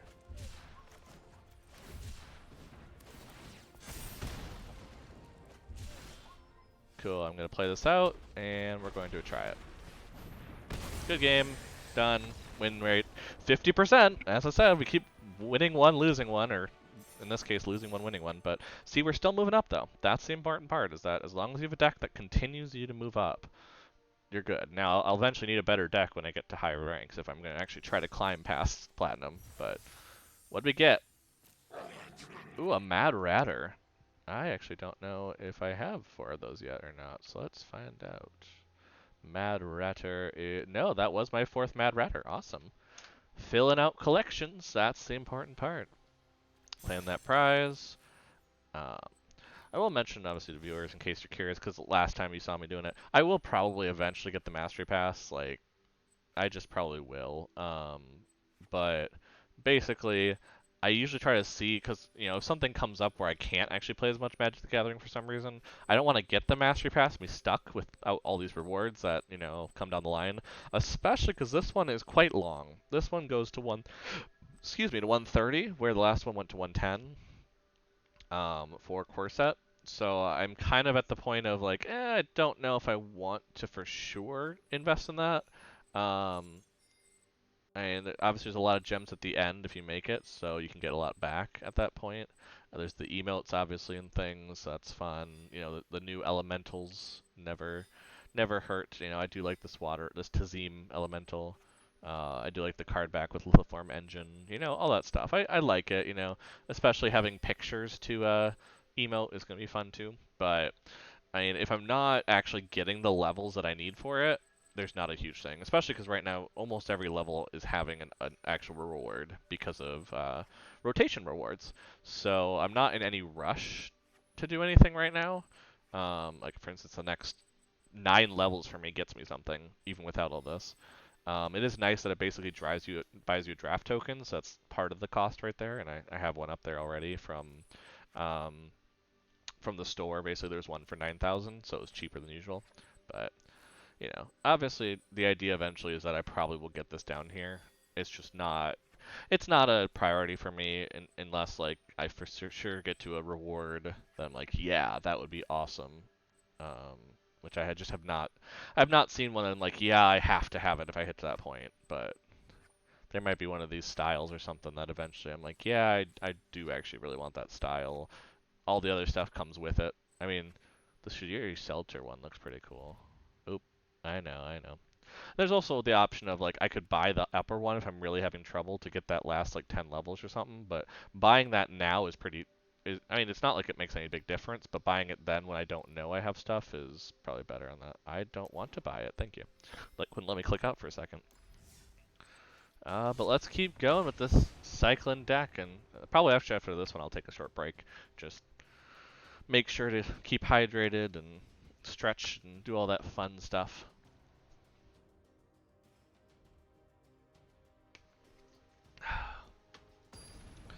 Okay, what do we got? What do we got?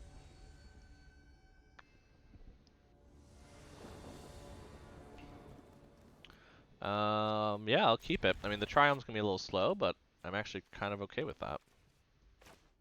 Because I have a bit of a slower deck. Now, they have a Lurrus one, so this might be the mono black. This might be another cycling. which when it's another cycling, usually it's how quickly can I get you low enough to resolve Zenith Flare, because you don't run counters in this. Even though it's officially Jeskai, you don't have any counters. So it is usually how quickly can I make it to Zenith Flare in your face. And I mean, how much damage can I do along the way as well, or healing, or something to kind of mitigate that. So the healer in the mirror becomes even more important because, as well as the rescuer, because those ones in particular mean that it keeps you from taking damage, and possibly deals more damage to them in the case of extra soldiers, which makes your Zenith Flare more easily lethal early, and that's kind of what you want to get to.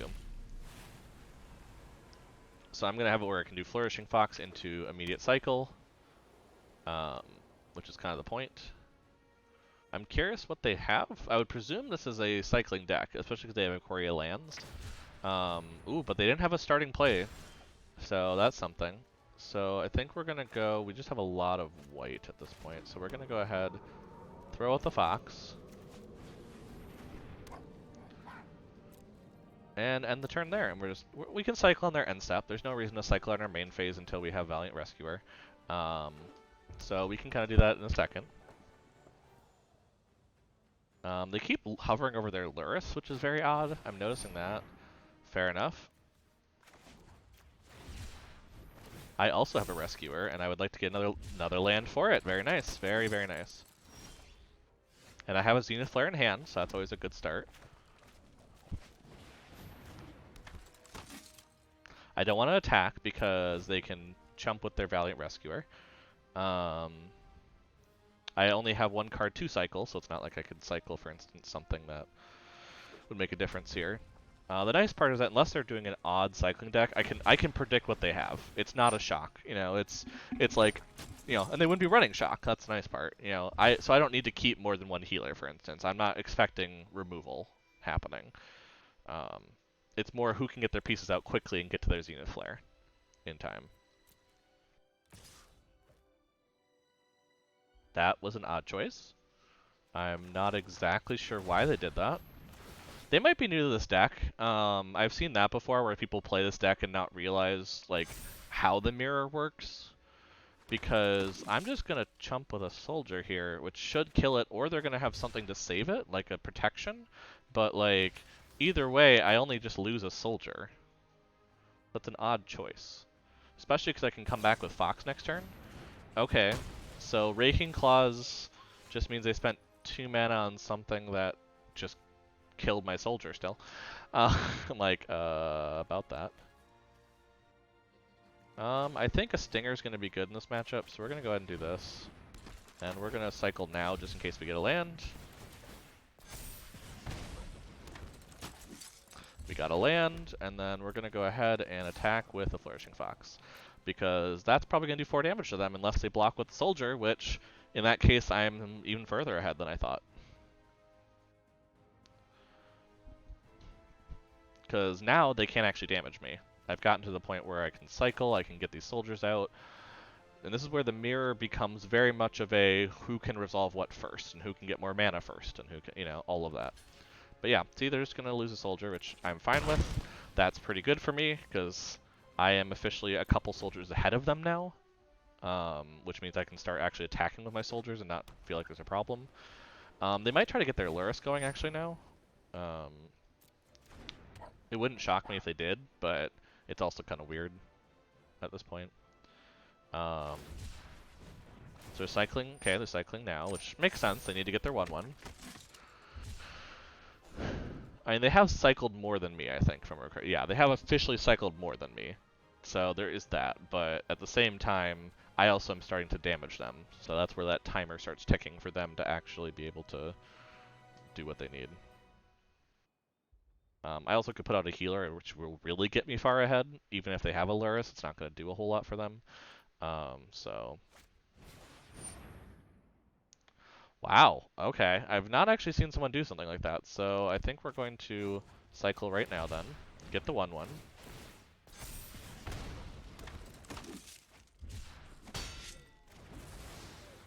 They now officially don't have anything, so I don't know if that was the best move for them, but... definitely going to play this. I'm going to see if they make the mistake. This is where I know that they don't know what they're doing. And I hate to say it that way, but if they block, double block here to try to kill my fox. They don't. Okay, so the good news for them is they're not being too crazy. I think I'm actually just going to hit with the fox.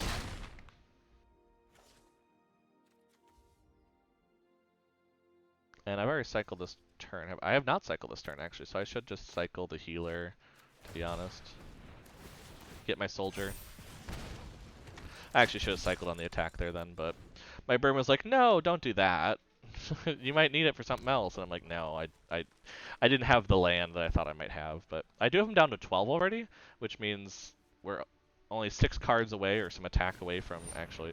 Yeah, so they got the healer, which is good for them. But at this point, I don't know if that's enough to really help them. Because now they're just trying to heal themselves up from issues of me cycling constantly. And eventually we're going to run out of cycles. I'm actually ahead on cycling right now. Ooh, and they played the Flourishing Fox. That, I don't know about that choice. Because that, I'm going to have soldiers to chump it. It's not like there's going to be a big difference here. Let's get one more soldier, speaking of that. And I have another plains. We're going to throw out the pathway, though, first.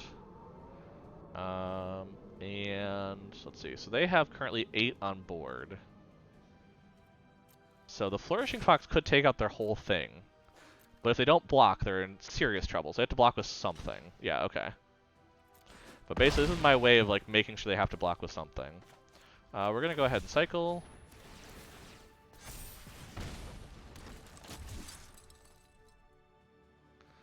And we're going to go ahead and put Luris in our hand and end the turn. Because getting Luris out before them, I think, will actually end the game.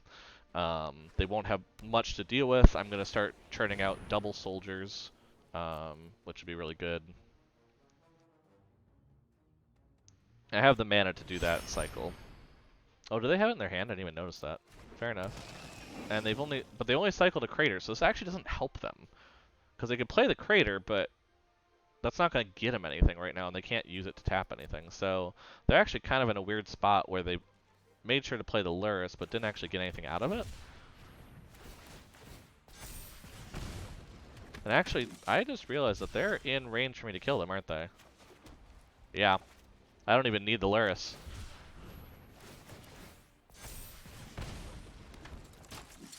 Let's just do one more. I still have the mana.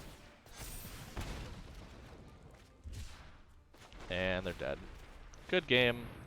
They lost the mirror. They just got behind because they didn't have a stinger, and that's how that mirror works. It's just whoever can get the resources out on the board first can control the game, and you just have to kind of hope for Zenith Flare if you're behind. Because if they happen to have the Zenith Flare, you know, and could have cast it, like, you know, to kill one of my things, for instance, gain the life, then it would have taken me longer to get there, but I know, I did like the removal options they put, where it's the double strike, it's the, you know, they obviously have the go for blood, which I already have, but the only problem with the raking claws for that double strike is that it's a 2-cycler. So it's really expensive to cycle if you're actually cycling it. Oh, we got a stinger and a healer? Hell yeah! That's a party if you'd ask. Well, not an actual party. Oh, no, wait. That's a cleric and a wizard. I didn't even think about that. Wait a second. Is the... And the Valiant... Oh, the Valiant Rescue is a soldier. Okay. So, but I did realize that the healer and the stinger are 2 parts of a party. So you could actually, if you really wanted to, play party cards in here, and it's just they're not cycling. So, I don't know what you'd play, but... Hello, Trevor. Oh, hey, another MTG player. My name is actually Nick. The Trevor is actually for the Trevor Project. That just due to Suicide Prevention Month, we're kind of putting that on there. But I will go by Trevor if you want. Like I will answer to anything because I have enough siblings where I've gotten to that point. So, but thanks for joining us tonight. Yeah, that's why it's that command with the thing in front is just we're raising awareness for the Trevor Project. We don't have any campaigns or anything, but you know, we thought might as well get that out there kind of, you know, in solidarity, especially with a lot of other streamers that are doing the same for suicide prevention causes and mental illness. Let's see. Do I want to cycle here? Let's not cycle actually. They still have a lot of cards, and that kind of worries me. But let's get out the Stinger. Sure. If they're gonna kill something, well, I guess it's a Stinger. So then next turn we can get out the healer and get a cycle going. See what we can get. Okay, we got Lotus Cobra and Gruul. Okay, okay.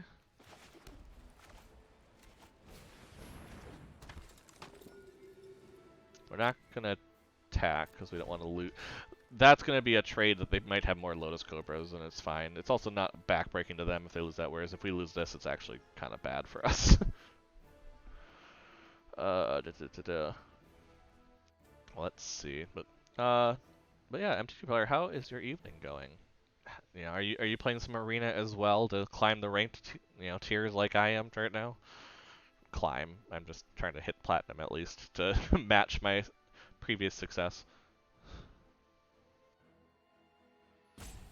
Let's see. It'd be really nice to get the Valiant Rescuer though right now, so we could attack in, and the Cobra would have to consider blocking it. But well, it took them a while to figure out which side to put that on, so that's a good sign. It does look like they're playing Gruul, because they're going there. Okay, Rada deck, fair enough. I'm following so far.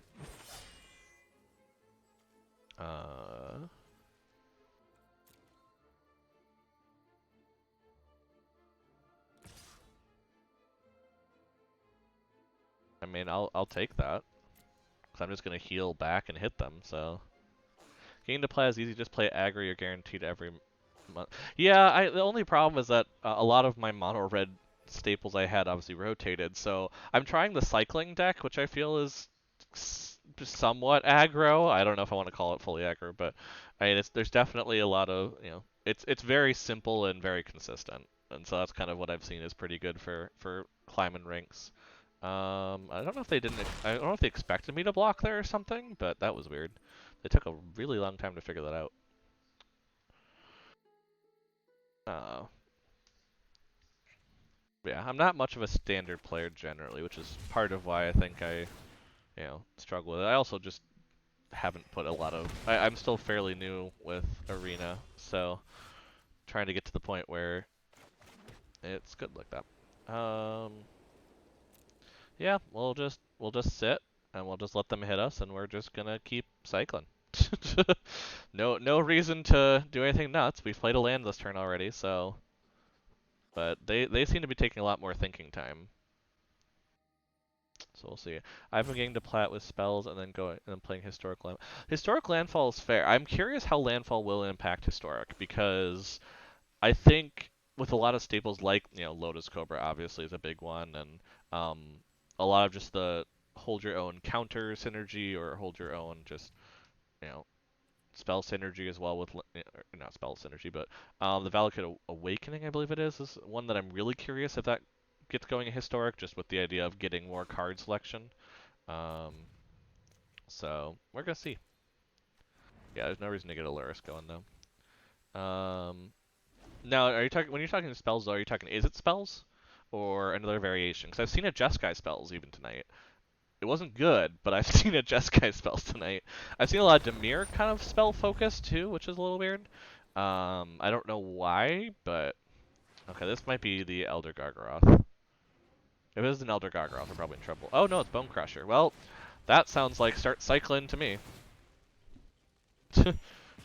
Is it spells? Yeah. That is very strong. I've seen some good stuff there. I've definitely considered that, just seeing that I have a lot of Ikoria cards, and I think a lot of the Ikoria it's very instrumental in that, along with M21. I don't know if we had a ton in Eldraine that I've seen played in the Is It Spells deck, except like Brazen Borrower.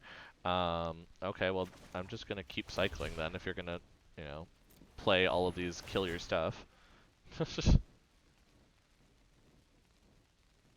Like, they're just putting more cycling stuff in my graveyard, and, you know, at this point, if I can get to a Zenith Flare, I guess I just get all this support for it.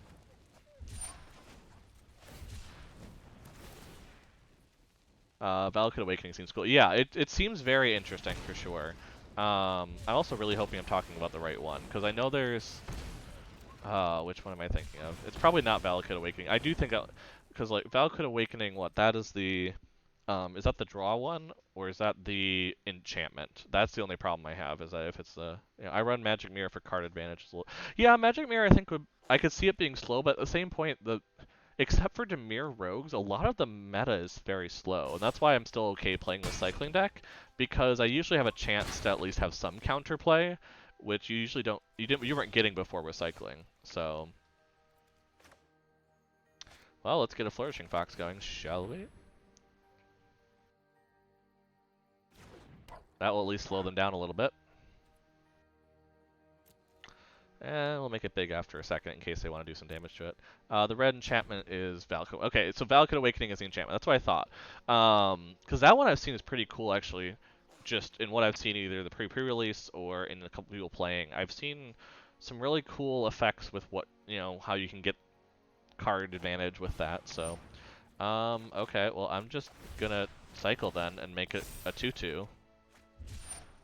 Yeah, that's fine. I'm like, I'm just gonna cycle. I don't know why you did exactly what you did, but okay.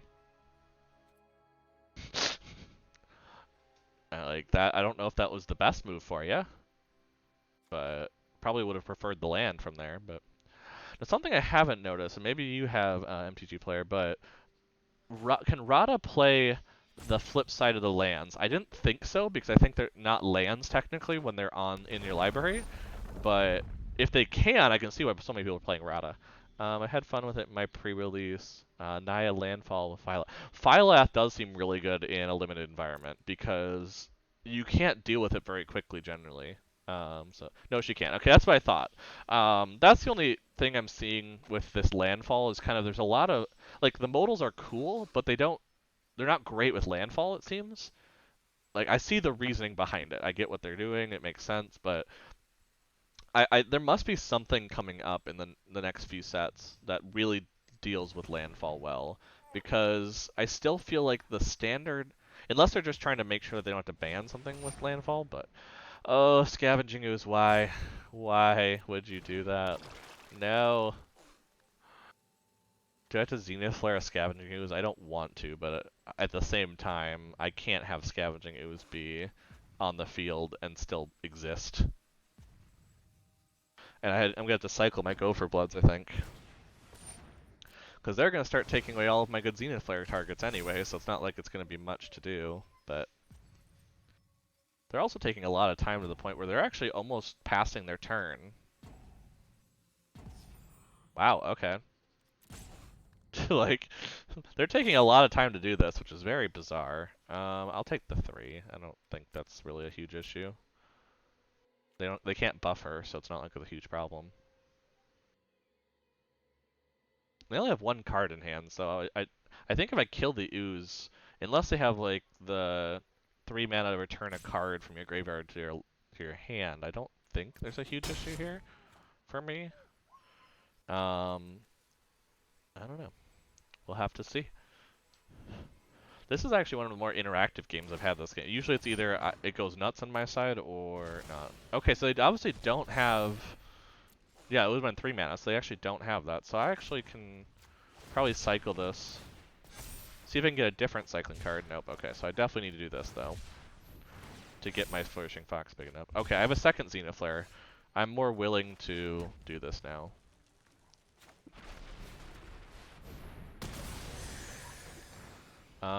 It's probably good to... I just want to start hitting them down, so I'm actually kind of okay if they block with the Lotus Cobra.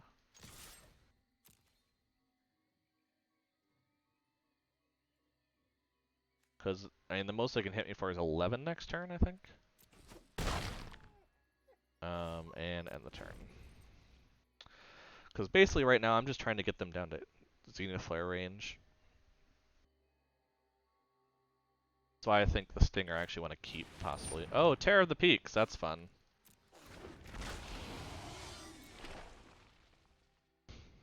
I mean, I guess they're not hitting me for 10 this turn then. They still can hit me for a lot if they want, but... I mean, they can't play a Bone Crusher. So...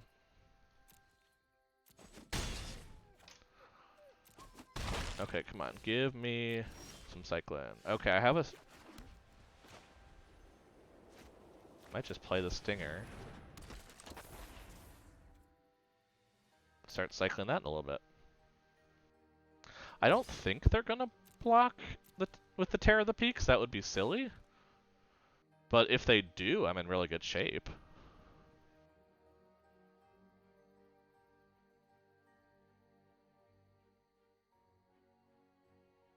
Actually, have I? I didn't. No, I drew the stinger. So if I get a land off this, I actually win.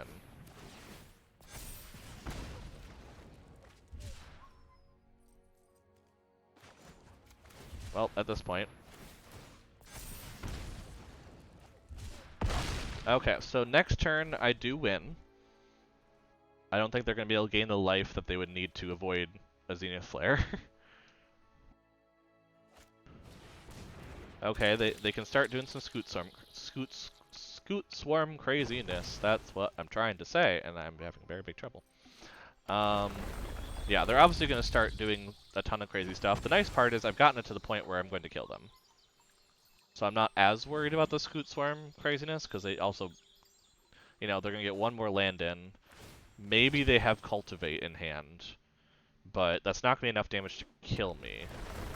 I don't believe. Well, I'm about to find out, actually. Let's be honest here. And you're going to all find out along with me.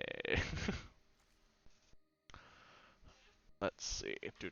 Okay, Tear of the Peaks is going to hit probably the face.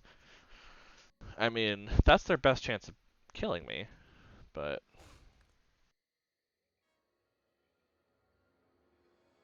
And they can't activate Rada, so I'm not as worried about that. They don't have enough to activate Rada. They're probably going to put in, yeah, the Bone Crusher, which is going to hit me for 4. I'm still at 2 life at the end of this turn with that.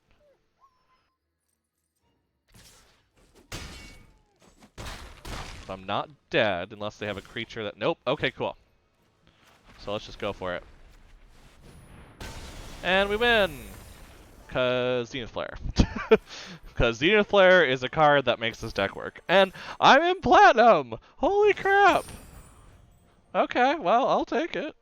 I'll take that. I'm not going to say no to that. Actually, on that note, I think I might take a little break. Just... What card did we get, though, before I do that? Here are the Next Born. I'm pretty sure I got 4 of that already. I would be shocked if I don't. Well, first I have to be in the right tab, because I apparently don't know. Here are the Next Born. Actually, no, that was the 4th one. Okay, fair enough. I'm thinking Here's the Revel, I think.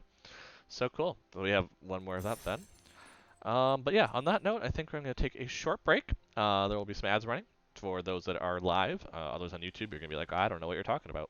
But I will be right back after some stretching. So, see you soon.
And I am back. Just didn't want to eat in front of people because, making noises, all that fun stuff.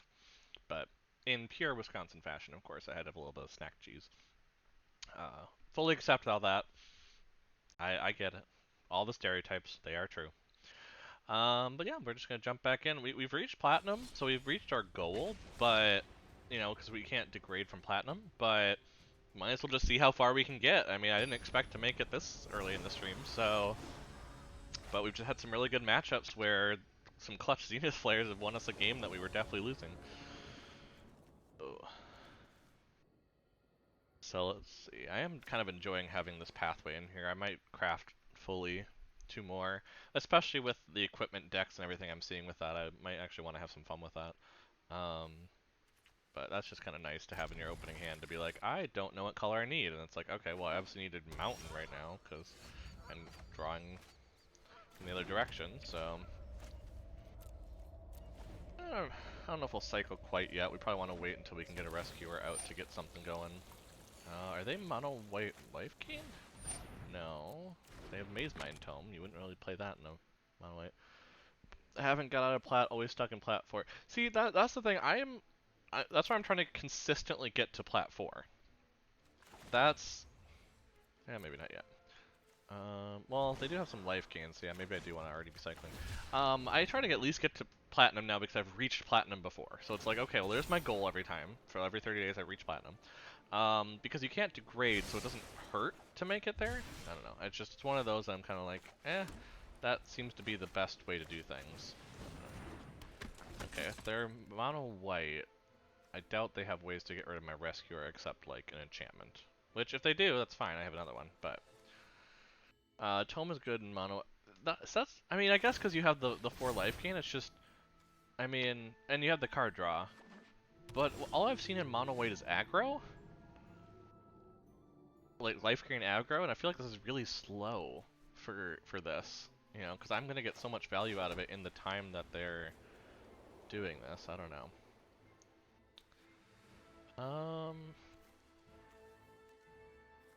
I mean, if they're they might be waiting to play something. Well, I'm going to go ahead and attack, because it's the only thing that's going to be attacking this turn. If they're going to play mono white aggro, I might actually get the Flourishing Fox going instead, and then play the Stinger next turn. Because this way I get some soldiers and get the Fox going on both turns. Just for efficiency's sake.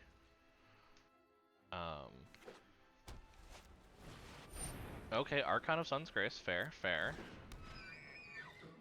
We'll do this. Because maybe I can actually probably get bigger than the Archon at this point. Oh, we got another land. That's a good start. We're gonna play this because we're gonna start getting double soldiers. Now, yes, can they? And we're just gonna attack here because otherwise they can life gain from stuff. I'm hoping to trip them up and make them block. Because I have had that before this game where someone forgot that I could cycle and make it bigger, and they just blocked out of habit, and it was very, very nice for me. But not getting that this turn. Could be control and they haven't found blue source. That's also fair. I mean, I'm seeing a lot of life gain tendencies, which is why I'm thinking that's the case, but I mean, it is very true that they could be control on this and do an Azorius level. It could be Azorius enchantments. It could be technically Selesnya enchantments, because they do have enchantments, like Griffin here that they're playing.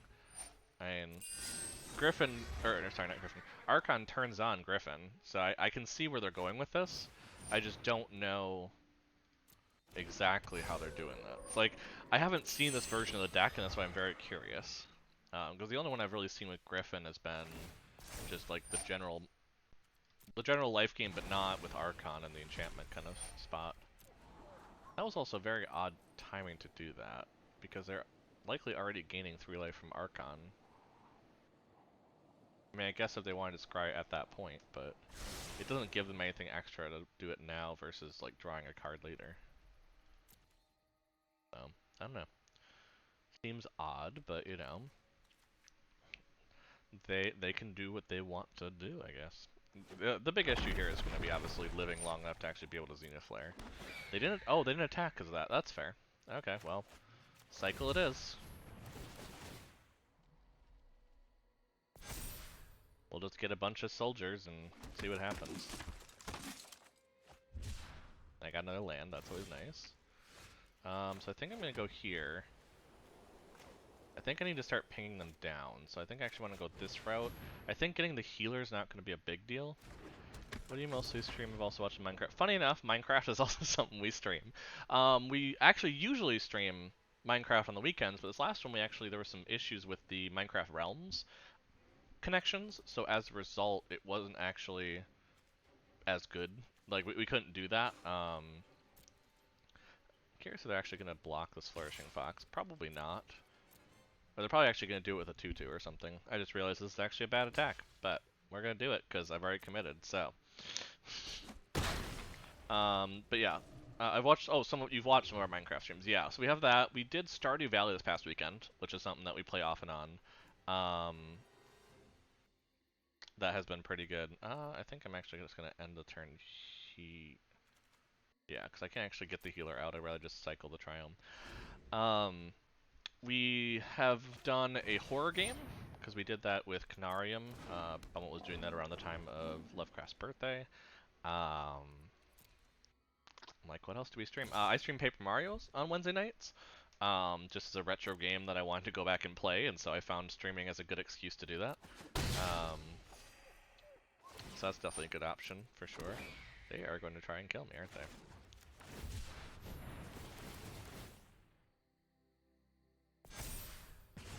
I need to actually get the trample haste thing. I don't think I've cycled one yet, so. I think that's been it so far. I mean, I've thought about streaming a couple other things. Like Slay the Spire is definitely one I've thought about, because that's also very card building. I've done Runeterra. Oh, Belmont might do another horror game, as I see him popping in here. Let's see.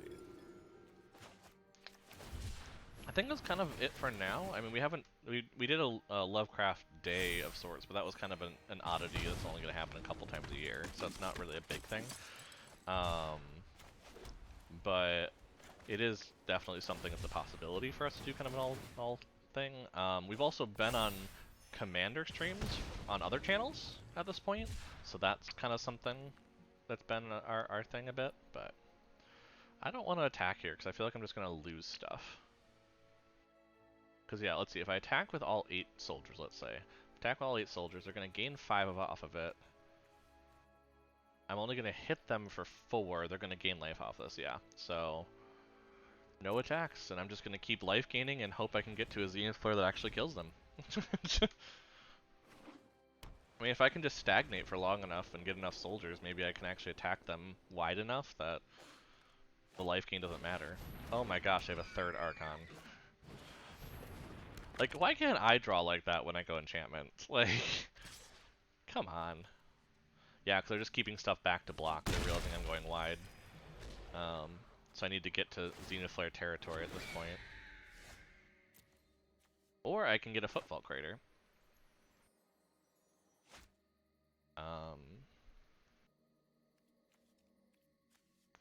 Let's see, because yeah, I don't think there's anything. I mean, we can play another healer, but I don't think it's going to make a huge difference. So let's put that on here, and let's try to run a little bluff, because I think we're already losing this game. So I'm actually thinking, what if we bluff them out a little bit, do it for the Fox, and make them have to block with a bit, and kind of get rid of some of their stuff.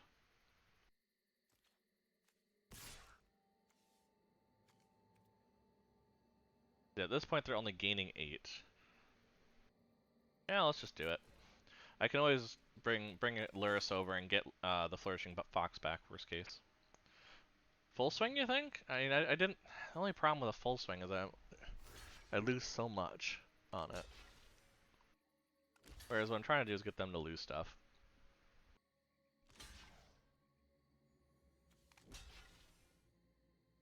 That seems like an oddity, because then I can just put the Pegasus back here and doesn't deal damage. I guess no, it still did damage to it, so I should kill it. I mean, they're very scared of me cycling, so that's kind of the funny part. If I had another red mana, that would actually be very helpful here, but... Let's bring back Laris and just start having some fun. I don't think I'm winning this game either way, but... if I can go wide enough where they can't match it, there's a possibility. Because they're not going to make a bunch of Pegasi at this point. They're just making one Griffin a turn.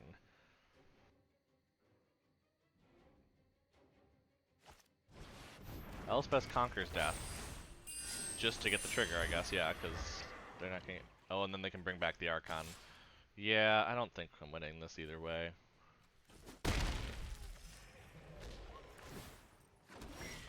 Because they have a good engine. Well, hold on.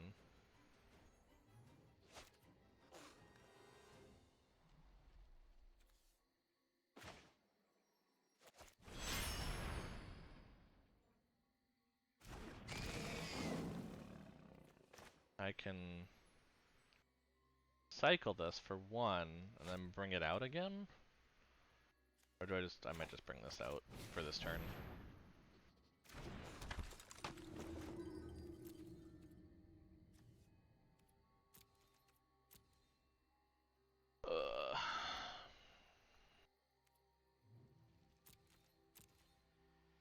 Well, let's just take our time here. We're already in platinum, we can take our time. Like, I've reached my goal for this evening. I just want to see this deck, because to be fair, I might actually want to build this deck. I have a lot of the enchantment focus that they're looking at. I mean, I don't have Maria's Call, which I don't think it makes a huge difference in this one. I mean, Sky Cleric is pretty good, just get the life gain trigger. Radiant Fountain, yeah. I mean, I have a good chunk of this, so I might actually build this deck just to see if this might be something to play at some point.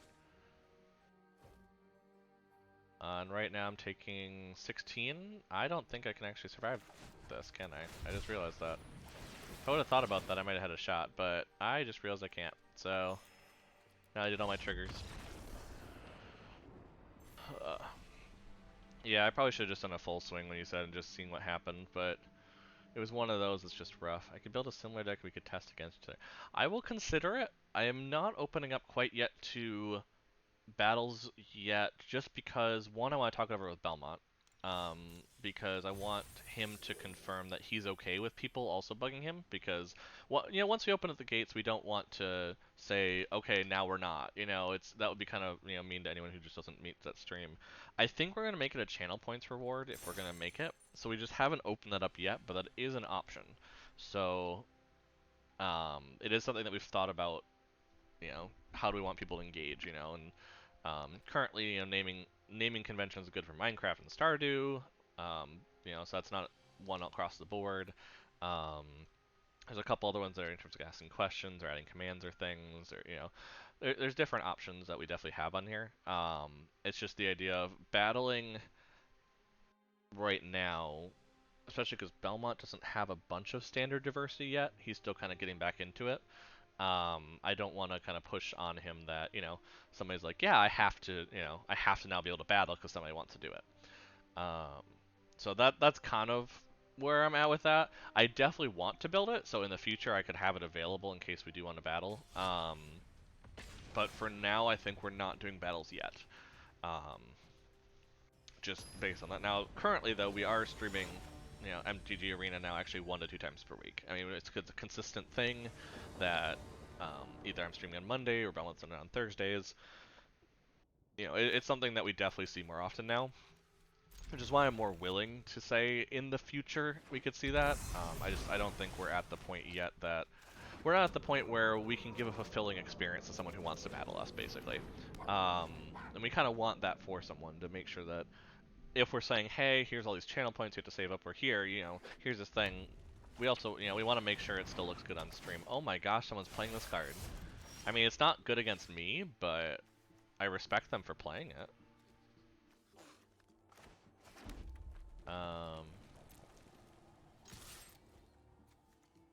Let's just start getting some damage in on them. Because at this point, I feel like aggroing is probably the best bet for me. They're probably actually playing Stormwing, aren't they? Probably, so I probably want to keep the healer. Since I'm getting an early damage, I'll cycle a Stinger. I want to keep the Gopher Blood in case they get a flyer that I can't get rid of. Because this is such good removal when you have a Fox on the field. I don't want to lose it. Oh, Scorching Dragonfire. Never mind, there goes my Fox. Just like that. So let's go ahead and just get out a Rescuer and start making the board state scary again.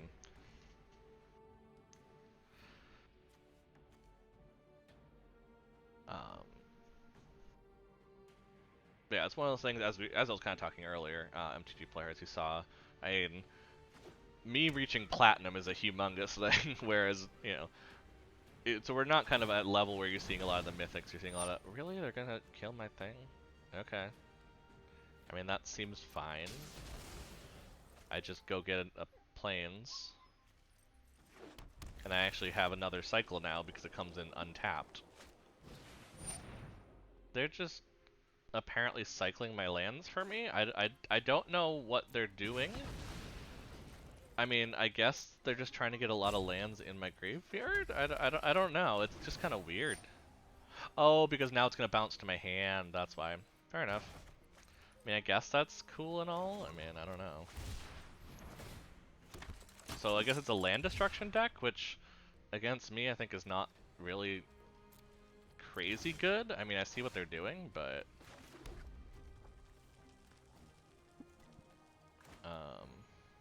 I don't have any, like, I don't have any non-basics now, so I can't seem to get anything off of, like, what you'd expect to get.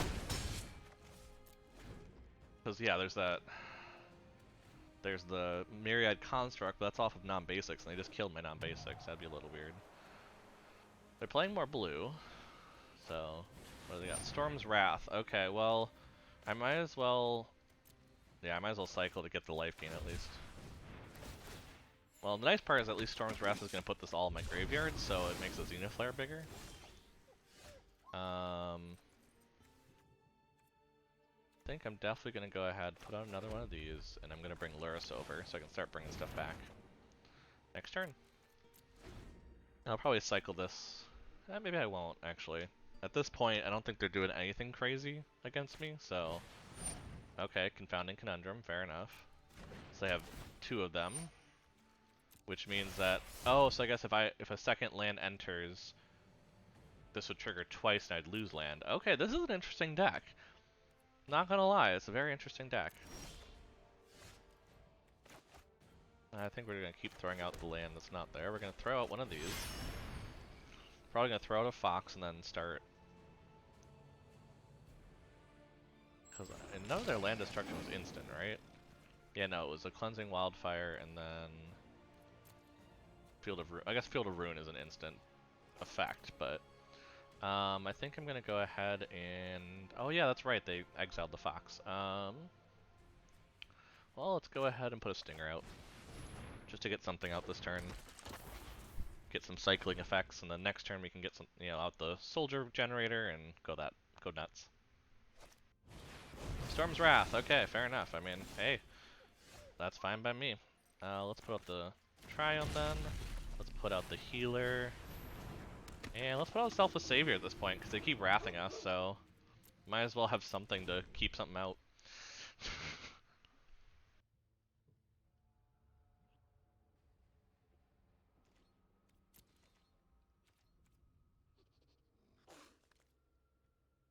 I want to cycle this now while I got the land for it.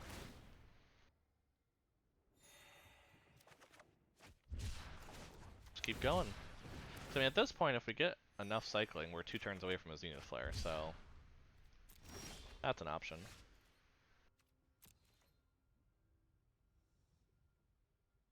I kind of want them to Wrath right now. They're not, though. Well, we'll put out a Fox and see what happens. Then I can start cycling on their turn.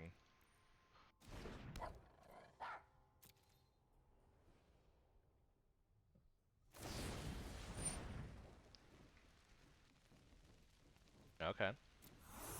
Are they gonna try to kill stuff this turn? Because...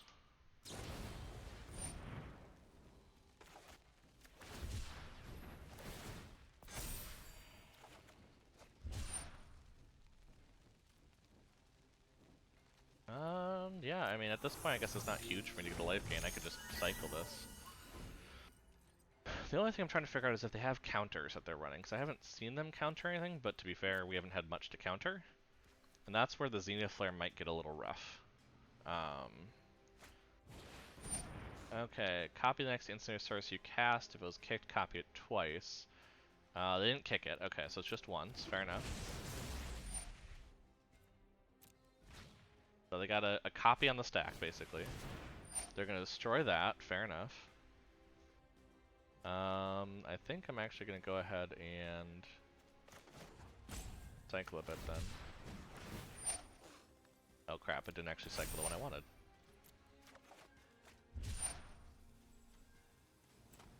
I'll do that. If they're going to destroy it, I might as well at least get the mana out of it.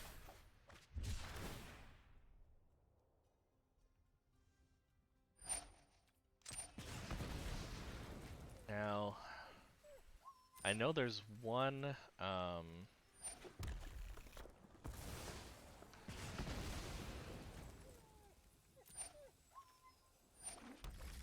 there is one thing that can counter us. We'll take this one, and we'll take this one. Now, we're gonna have enough mana where, unless they have another creature come down, I have enough, no, I don't have enough to pay, I just realized that. So what I need to do is first I need to attack.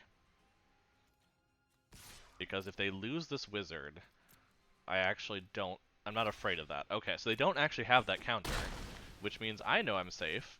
They don't realize it, but I know I'm safe to do this because they have no counter in the format. Shit, I swore. I actually realized they could have countered it there because I didn't play a land, but they didn't have it.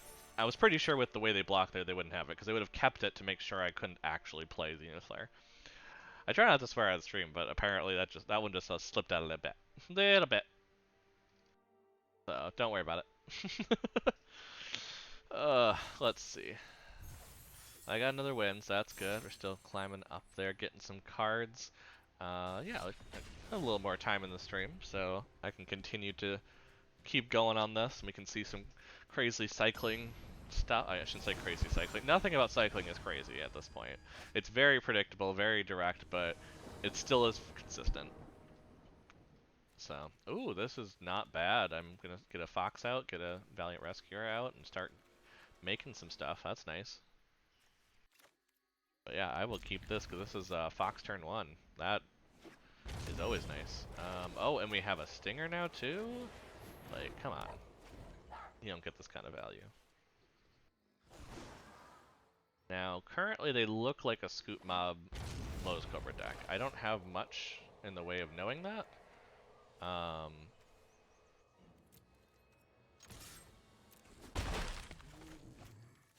But I think aggro is good, because then I still have these two that I can play afterwards in case they decide to get rid of the board somehow.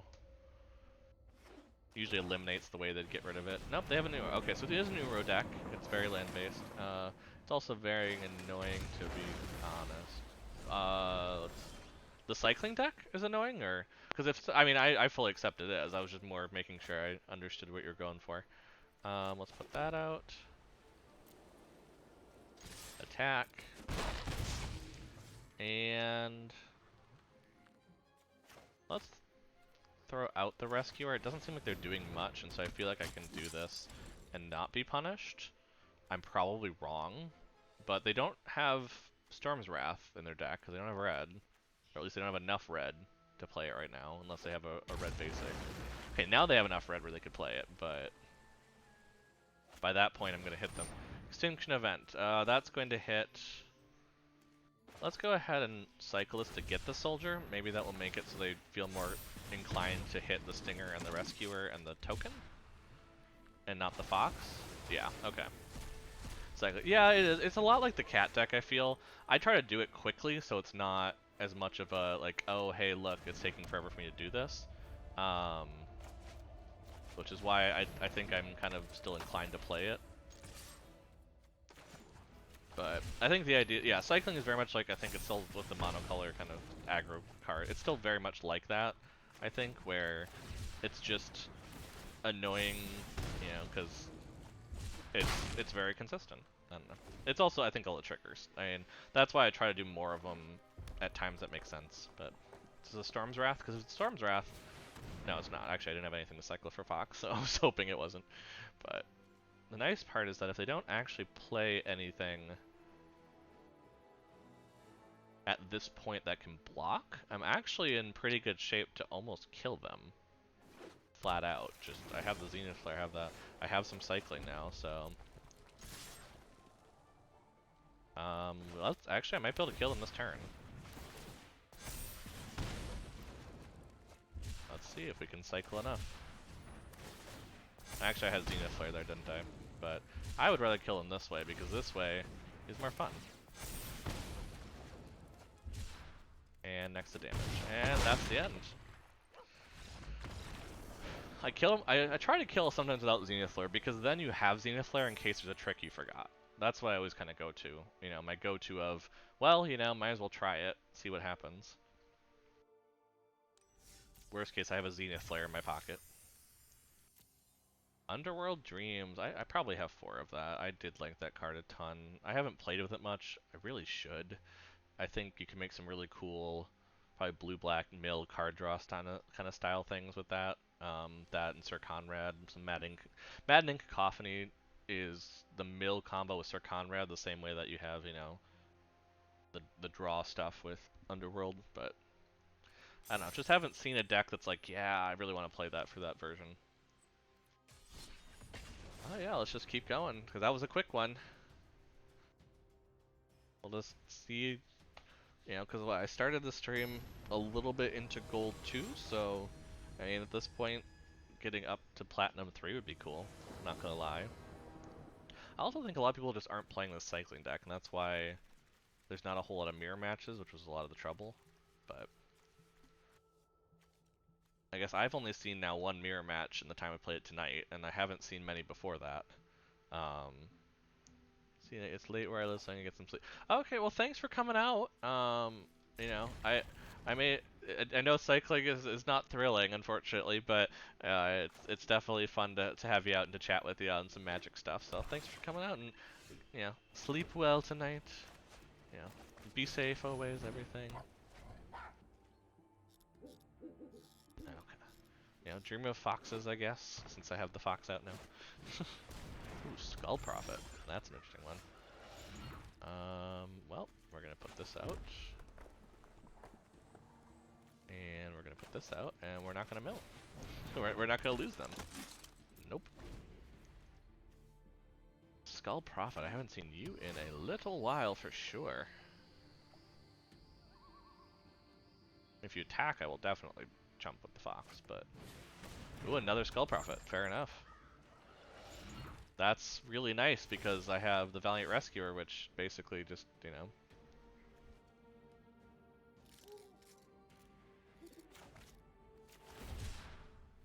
it doesn't really matter which one.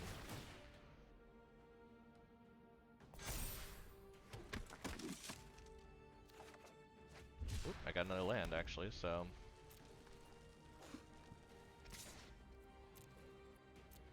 Are they going to block, is the question. Fair enough, then I'll just hit in for 2. And end there. I have another fox. I might cycle the fox, keep the healer. I don't know what they're gonna have, I guess. As an additional cost, I have not seen this card. Okay, so it's a 5/5. I am not as worried about that because it doesn't have trample. If that gets trample or they're playing with that flying card, that would be the problem. But ram through of that. Well, the good news is I don't have to worry about that.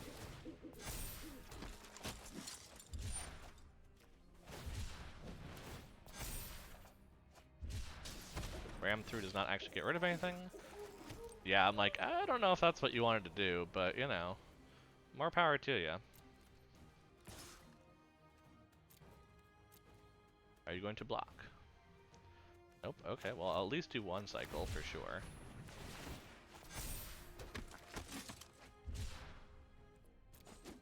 Hit that. Throw out a stinger.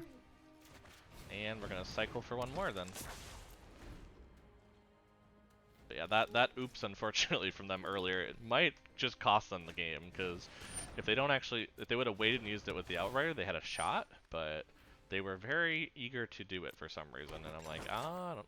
So what is this? This is a Skull Prophet, an Outrider, and some food? I don't know what they're playing, I'll be honest. Seems very weird, because now I'm like, okay, well, I'm just gonna block with one of these. I mean, if they have trample, I guess they trample through, but they killed a 1-1. Okay. I don't feel that they're really getting ahead here. And then maybe they haven't played the cycling deck, because the thing is, it is, you know, it is kind of a niche pick. It's not something you see very often, so.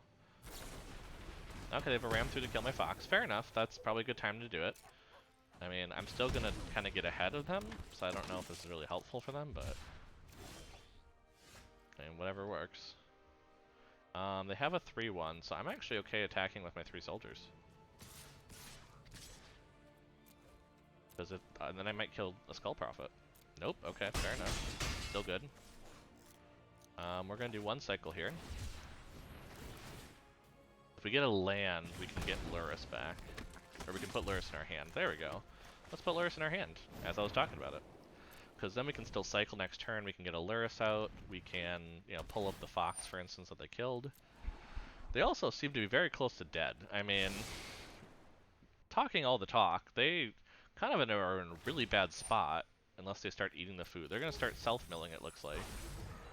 They milled one of their Rise Agains, which is probably not what they were trying to do.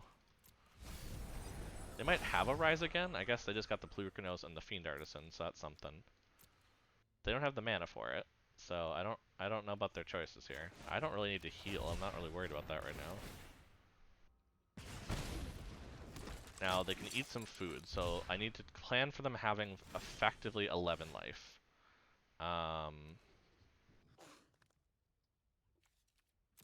So I think we're going to attack with the soldiers.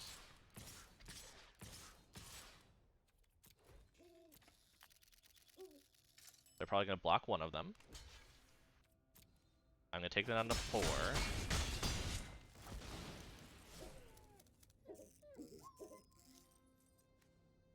And I don't think they can win here, but let's see. Yep, it's just enough to kill them. That's all you need in this deck, is just enough to kill them. Well, there we go, halfway to tier 3, not doing half bad. That's the thing, again, we've done 2 quick wins, and suddenly a completely different, you know, ranking for us then.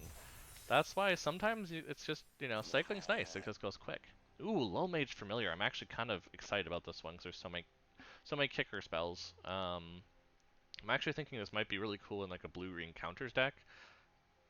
There's a few things that you kick to get counters, or, you know, maybe Sultai counters or something, I don't know. I'm just brewing all over the place at this point, but I just find it really cool. So I now have 2 of those, and they're also just, it's a mana dork, and the beautiful thing with stuff like this is I feel more confident doing stuff like Kinnan. You know, throwing this in, even if you don't get the kick, you still get a mana dork for 3 that can get you 2 mana back. Because Kinnan was hit pretty hard with the rotation. So, only really 1 card that it got you? I thought I got 2. Wait, did I get 2 of them? I just didn't even notice. Wait a second. Wait a second. Oh, I got 2 of them. Okay, I got 2 of the exact same card. That's kind of cool.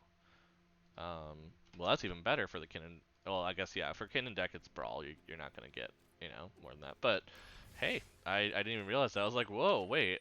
That wasn't the reward card. That was something else, so.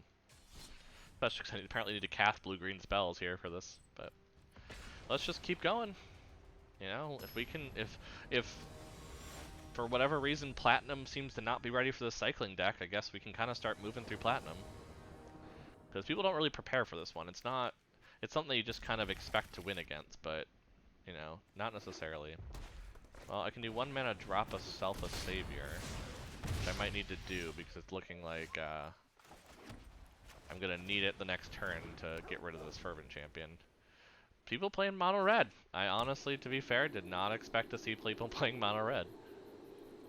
I mean, it's still a perfectly fine deck. I mean, it's not like it's a problem. It's just it lost a lot of its one drops and a lot of its hasty bros. So okay, so you're gonna hit me for that. Okay, Rimrock Knight is still there though. That's the thing. So Rimrock Knight still makes things pretty scary. Not gonna lie. But yeah, I think we're gonna go ahead. We're gonna throw this out. We're gonna put down the healer. Worst case, we're going for blood next turn. I think I'm okay to attack with the Savior here, because, again, there's not many hasty bros that I'm worried about at this point. Rimrock's definitely not hasty. I can start getting soldiers out, especially if I draw another land, which would be nice. And that will kind of start blocking the Rimrocks at least. Oh, there's Annex. I was wondering if we'd see the Annex come out, so. Now the nice part is they can't attack now, which is kind of the thing I'm expecting to see. I am going to put out a Valiant Rescuer even if I don't have the mana for it, because worst case I'm using Selfless Savior to basically use that to chump Annex, because Annex is always 3 toughness. I'm slowing down mono red, and if you can slow down mono red, you're usually in a pretty good spot. And that's what I'm trying to do here. So I'm perfectly fine chumping here with this. Like, slowing down mono red at this point is pretty good, especially because I have a healer out. I can put a second healer out. You know, I can just start getting tons of stuff. Unfortunately, I'm not getting any of the, you know, stuff I need for that, but I might actually just start cycling. I mean, I hate to do it, but let's cycle one on this. Let's do the cycling on this turn is what I'm trying to say. Because then at least we can see if we get a land, which we're not, so. But they're also not killing us very quickly, which is the important part. And they definitely have some ability to kill us, which I'm not a big fan of. They can't activate Embreth. They might have... Yeah, I might be running... If I'm running into an Embercleave, we'll put it this way. If I'm running into an Embercleave, there's not much I can do about it. Now, the question is, are they going to kill me with Fervent Champ? Are they going to kill my healer with Fervent Champion? Or are they going to... Yeah, they're going to do that. Okay.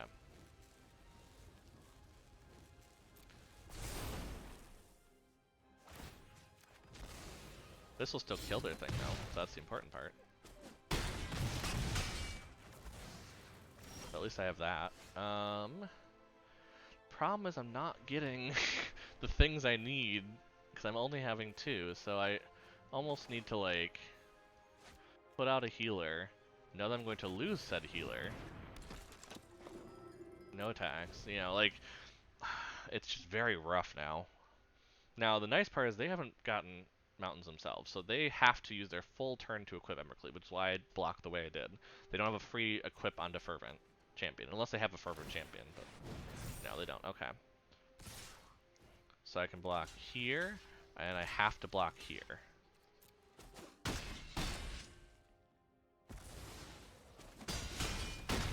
And I still am at 1. If I go for blood, I'm dead. If I cycle, I'm probably dead. No, actually what I need to do is I need to... Yeah, because if I gain the... Yeah, I have to gain life. So I'm gonna cycle the Flourishing Fox. We're gonna do that first. We want to... Yeah, that's right. Use that one to pay for it. If I can get another mana... Wow, okay, well... Usually don't get that screwed in this deck because you're cycling so much, but... You know, it just happens. But we did see a mono red.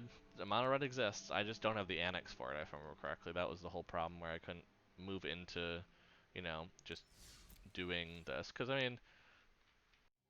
Yeah, for whatever reason, even through all the packs I've gotten from Theros and everything, I've gotten 0 Annex. That's the one that I've gotten... You know, you always have that 1 or 2 card group that you just don't get cards from. Especially because you only get 2 from packs and such. So, and everyone will draft Annex, because if you can just draft him, he's pretty good. With less removal. But let's do one more. I want to try to get that card for 11th win. That would be nice. So let's try to hit that, see what's going on.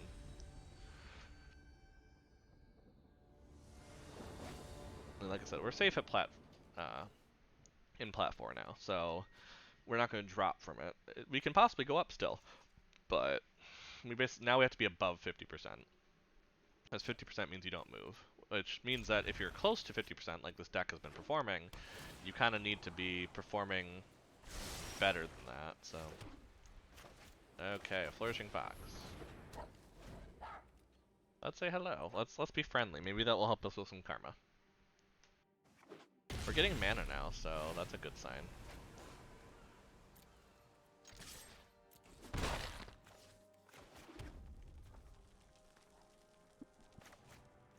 Let's just start to go wide. Why not? Because at the beginning, having the Rescuer turn 2 is nice because you're not cycling a ton at the beginning. And so you can, the cycles you're already going to do are the ones that are going to be, dealt with by it. So.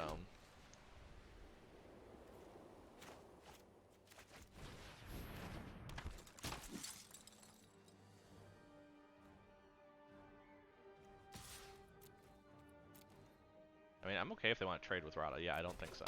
Didn't think so, but, and end the turn. We'll do the cycle on their turn, because we can do it in response to anything. Oh, hey, it's Uro. Crazy. Shocking. Must not have had a land on the top, or they would have played it before that draw. Probably also seeing what they want to play at this point. Okay, so they play Fabled Passage. Fair enough. They have a second Fabled Passage. Fair.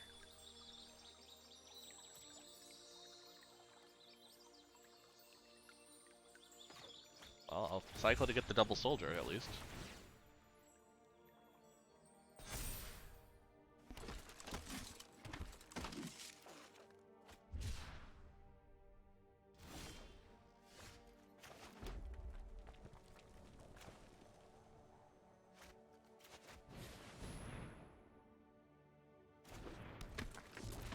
I'm just gonna attack with everything. At this point, I am definitely on the aggro side, so what is there to lose?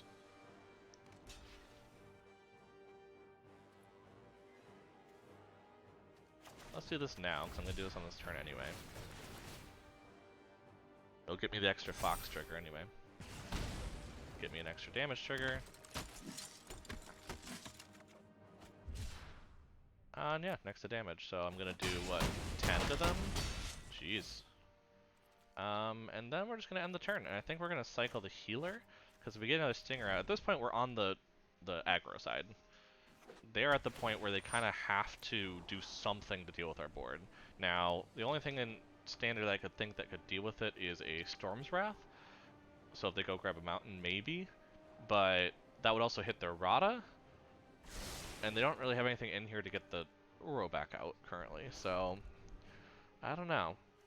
They're playing Tamer. Or no, not playing Tamer. That's a Rogren.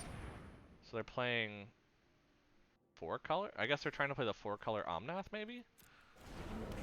That's all I can come up with, because now they gain some life from this. That's fair, but I think they're still dead next turn. I don't know if this necessarily. I don't know if that's necessarily saves them, because I don't think there's anything for 2 mana that they're definitely gonna get out of this. I mean, they're definitely going for whatever they are with 2 mana, so we'll see if that means anything here. Yeah, they went and grabbed a mountain. Fair enough. I'm wondering if they're grabbing something to kill one of my stuff, because Bone Crusher's still a thing. More of that.